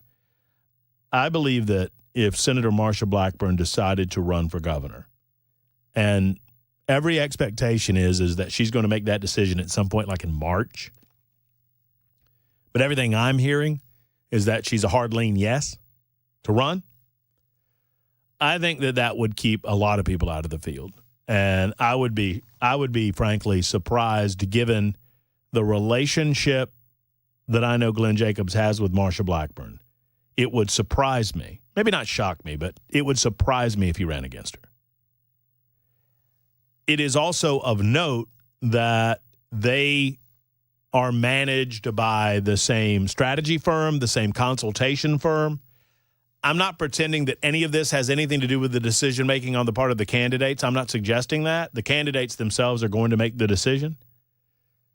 But from a strategy perspective, if you're being advised, if you take counsel by the same guy who's counseling everybody, you would expect that you would play nice. And everything I've been told, and Glenn actually told me off the air that he considers Marsha to be a friend. And you don't want a contentious race. President Trump likes both of them. You don't want a race where Trump would have to pick. You don't want to do that to Trump. And I don't expect that they would do that to Trump. That's just my take on it. Now, Glenn as U.S. Senator? Huh? I mean, which is more important? I think it's a question worth considering. I have a small correction to make. I indicated a minute ago that Joe Biden made the decision to create the 30-day window, lowering the flags at half staff as a way to zing Trump on Inauguration Day. And it is a part of the U.S. flag code that if a president passes away upon declaration by the sitting president, that the flags would be lowered and that they would be lowered for 30 days. So I stand corrected on that. If I insinuated or indicated in any fashion that it was Joe Biden's specific motive, I think that's just bonus. That's just, icing on the old cake. But I don't want to give the wrong impression. Now, Donald Trump could rescind the order as soon as he takes office. I don't know if he would or not. He might just let it stand for the following days, especially considering that several Republicans, I would promise you that Bill Lee's not going to be the only Republican that decides that he's going to raise the flag for a day and then bring it back down in respect for Jimmy Carter, but he's going to raise it during the inauguration. I would think that there would be more that would follow along with that. Speaking of the House of Representatives, on Tuesday, they voted to pass a bill. That's today. They voted to pass a bill today with the help of a couple of Democrat members that would prohibit men from competing in women's school sports. Here's a subject that I never thought we would be discussing, but yet here we are discussing it for the past several years. Whether or not men should be allowed to compete in women's sports. Well, of course they shouldn't. The vote was 218 in favor, 206 against, one voting present.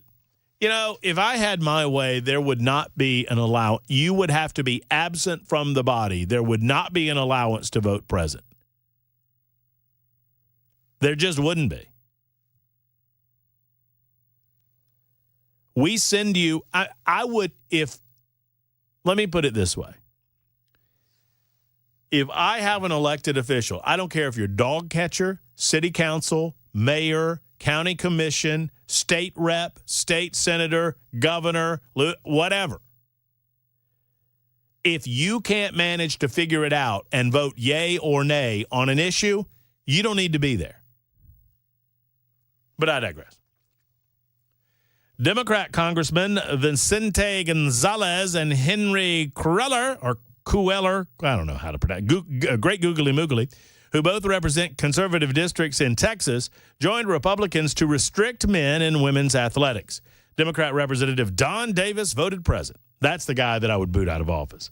More Democrats have made conciliatory moves toward Republicans on the culture war fights, introduced by GOP Congressman Greg Steube of Florida.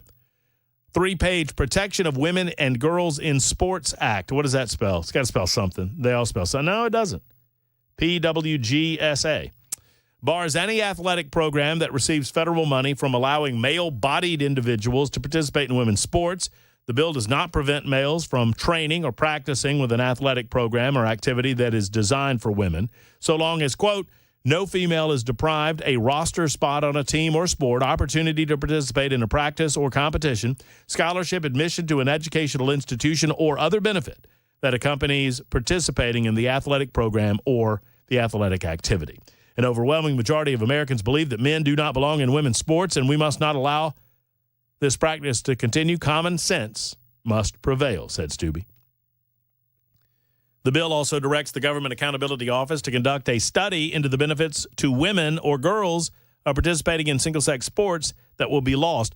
I mean, here's the bottom line. If you are legitimately gender dysphoric, you have to recognize that society is not necessarily set up for you. And I'm sad to tell you that, but it is what it is.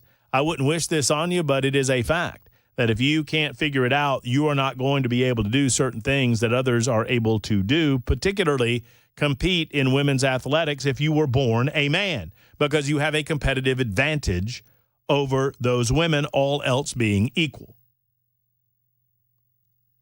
So we're not going to allow it. If you find that to be unfair, I've got a I've got some hot news for you. Life is unfair. You know, for all of my sight-impaired listeners on Super Talk 99.7 WTN, I'm sure most of you would like to drive a car on I-40. Well, tough cookie. You don't get to drive a car on I-40 because you are blind. You are seeing impaired. Similarly, if you find yourself in a gender dysphoric way where you were born a guy, whatever that means to you, but you are a girl, whatever that means to me, you don't get to compete on the women's swimming team or the tennis team or the rowing team because you have a genetic advantage over girls, and that is unfair to the broader population of women. I can't even believe that I'm having to explain any of this. I mean, to most of you, I don't. Anthony writes in on the super text line and says, Jacobs over Blackburn. Well, you can't pick Jacobs over Blackburn if Jacobs decides not to run because Blackburn decides to run. And that seems to be where we're going to be at. It feels that way. That if Marcia decides she's going to get in, she's going to clear some of the field to include friends of hers like Glenn Jacobs, who, has plenty of time to cast his hat into public service in a different way. And here they come. Here come the super text telling me that I gave the right example about I-40 because it seems that while you cannot drive blind on I-40, I-24, as Ken Weaver would tell you, anything goes. It appears that it is fair game. Fair enough. To all of you on I-24, I humbly apologize, and I hope you get home soon. Karen Camper has come out with an op-ed piece saying that she is against the school choice legislation that is a little bit up in the air. Look, I'm hearing off Capitol Hill in Nashville that they're whipping some votes, and they're trying to figure out exactly where they are on this legislation. That the governor wants to make sure that if he decides to call a special session, this is just what I'm hearing, that he wants to make sure that that special session will come to a positive ending. In other words, that he gets his bill passed. And right now, it is a razor-thin margin in the House of Representatives, and some Republican reps are kind of digging their heels in and just deciding that they're going to be against this thing, I suppose because they don't benefit as much as other committees. If you're a rural Republican representative, are you against this just because you don't benefit as much as some of the urban communities with more private schools or educational opportunities in your midst? Well, just because it doesn't benefit you as greatly as it benefits others, I don't think that's any reason to be against the bill. I don't like the sweetener that they put in the bill, the bribe. I mean, you can call it whatever you want. You can call it sweetener. You can call it a bonus. You can call it a bribe, and some have called it all three.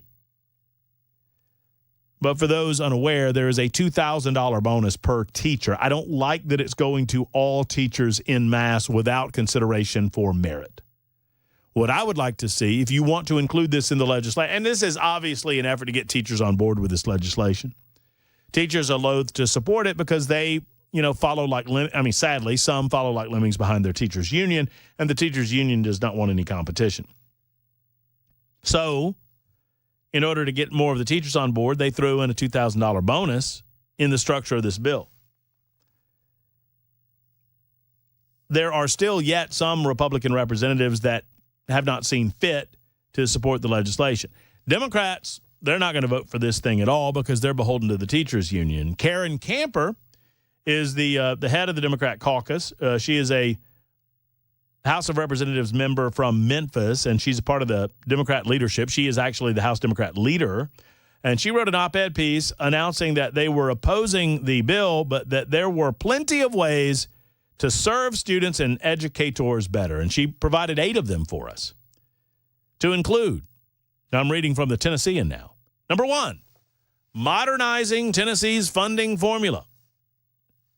According to Karen Camper, our current funding formula must reflect the realities of today's classrooms. We should explore adjustments that allocate more resources to districts with higher needs, including rural and economically distressed communities. A revised formula could also prioritize class size, access to technology, and additional support for students with disabilities and English language learners. And then she says, this is the funniest part of the paragraph, this isn't about redistributing existing resources. It's about ensuring our investments match the challenges our schools face. I'm sorry. Then what is it about? You literally say that you want to allocate more resources to certain districts. Those districts are not currently taxing themselves at the rate that some more affluent districts choose to tax themselves to get a better education for their district students. So what is it doing other than reallocating monies from those succeeding districts to the failing districts? Of course, that's exactly what it's for. She also uses in her op-ed the term equity. She said, instead, we must focus on strengthening public education by addressing key issues such as resource allocation, accountability, and equity. Anytime a leftist uses the term equity, understand they mean government-enforced socialism, that all outcomes must be equal. If the government is going to determine that all outcomes are equal, that means that you ought not put in any effort, because whatever effort you put in, others will be elevated to your point of success, or you will be lowered to their lack thereof. Equality is a positive thing. We should all strive for equal treatment under the laws of the United States of America and the laws of the state of Tennessee. You should never want equity. Equity means that we demand outcomes are the same. Anytime you demand outcomes are the same, that means that your input doesn't matter. And when your input ceases to matter, you don't have free markets, and you sure as hell don't have liberty. You've got government-enforced tyranny. 52 after the hour on Super Talk 99.7 WTN.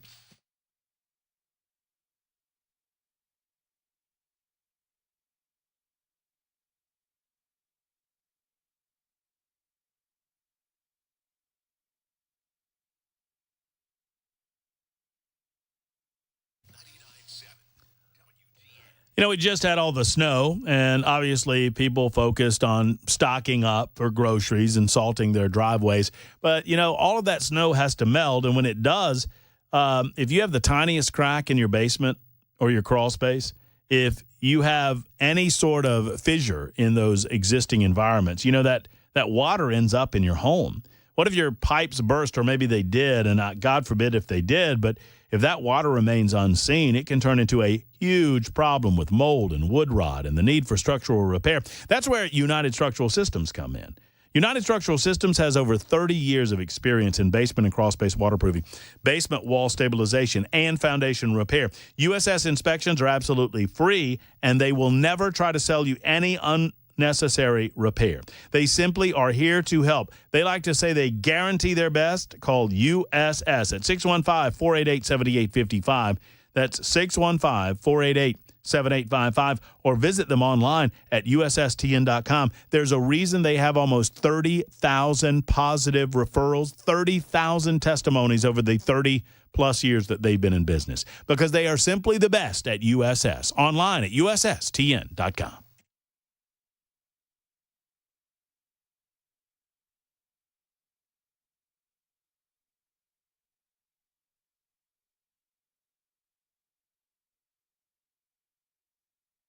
The Guaranteed Offer is the easiest way to sell your home.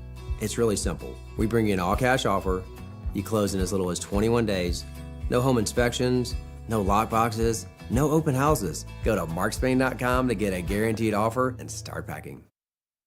Hey, what's up, guys? It's Matt Murphy in the middle of downtown Franklin, Tennessee. We've talked so much about Savory Spice. I thought, why not show you the place? So let's go on in and see what's popping at Savory Spice. As I've always said, you will smell the spices even before you walk in. I can smell them right here in the doorway. Come on in, and let's introduce you to the one and only Holly, who is the owner and proprietor of Savory Spice. Say hey, Holly. Hello, everyone. Now, enough about Holly. Let's talk about spicy and easy products like the incredible taco soup, which, as I said, you put this in a crock pot, you put all the ingredients that it tells you to buy right there, you put the spices in, and it's so easy. So if you don't know what you're doing around the kitchen, it's a perfect way to find your way around the kitchen, as is the Mediterranean dill risotto. Now, for the holidays, pumpkin pie spice. What doesn't it have, Holly? Pumpkin. Doesn't have any pumpkin in it. That's a fun fact for all of you kids out there. Now, if you stop by Savory Spice, either in the Franklin location or at L&L Market, you can get yourself a sample of the dill dip, which is my absolute favorite. Just tell them Matt Murphy sent you to Savory Spice with purchase now. So come by Franklin or L&L Market in Nashville and come see Holly and the entire crew at Savory Spice.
You know, I've long said that if the Democrats truly believe that it's all about resources, I was just looking at over the 8 points written by Karen Camper in the Tennessean today.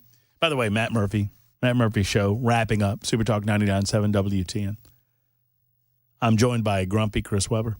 I'm better now. Are you? Mm-hmm. You acquisitioned that product? I did indeed. Good for you. Somebody else's problem now. I've never known a company that went through chairs faster and did less about it than radio. Yeah. Well, we do something about it. We let them pile up in the corner. Every radio station I've ever worked at had a chair pile. Every one of them. Yep. It's fascinating. I don't know what happens. I don't either. You know what? Radio people tend to be ploppers. Yeah, probably. And I sent out an email one time. Tim Jones. Oh, I didn't mean to say your last name, Tim. Tim writes in and says it's Chad Benson's fault. Maybe. I don't know. You never know. You never know. Blame the new guy. Yeah, sure. We got too many ploppers. Damn ploppers. I sent out an email talking about the difference between a plopper and a sitter. Mm-hmm. And if you don't know whether you're a plopper or not, you're a damn plopper. Stop plopping. You know, I'm talking about these big boys, 300 pounds, just plop right down in there like that chair's never going to break. Come on now. I blame Bell. Sure.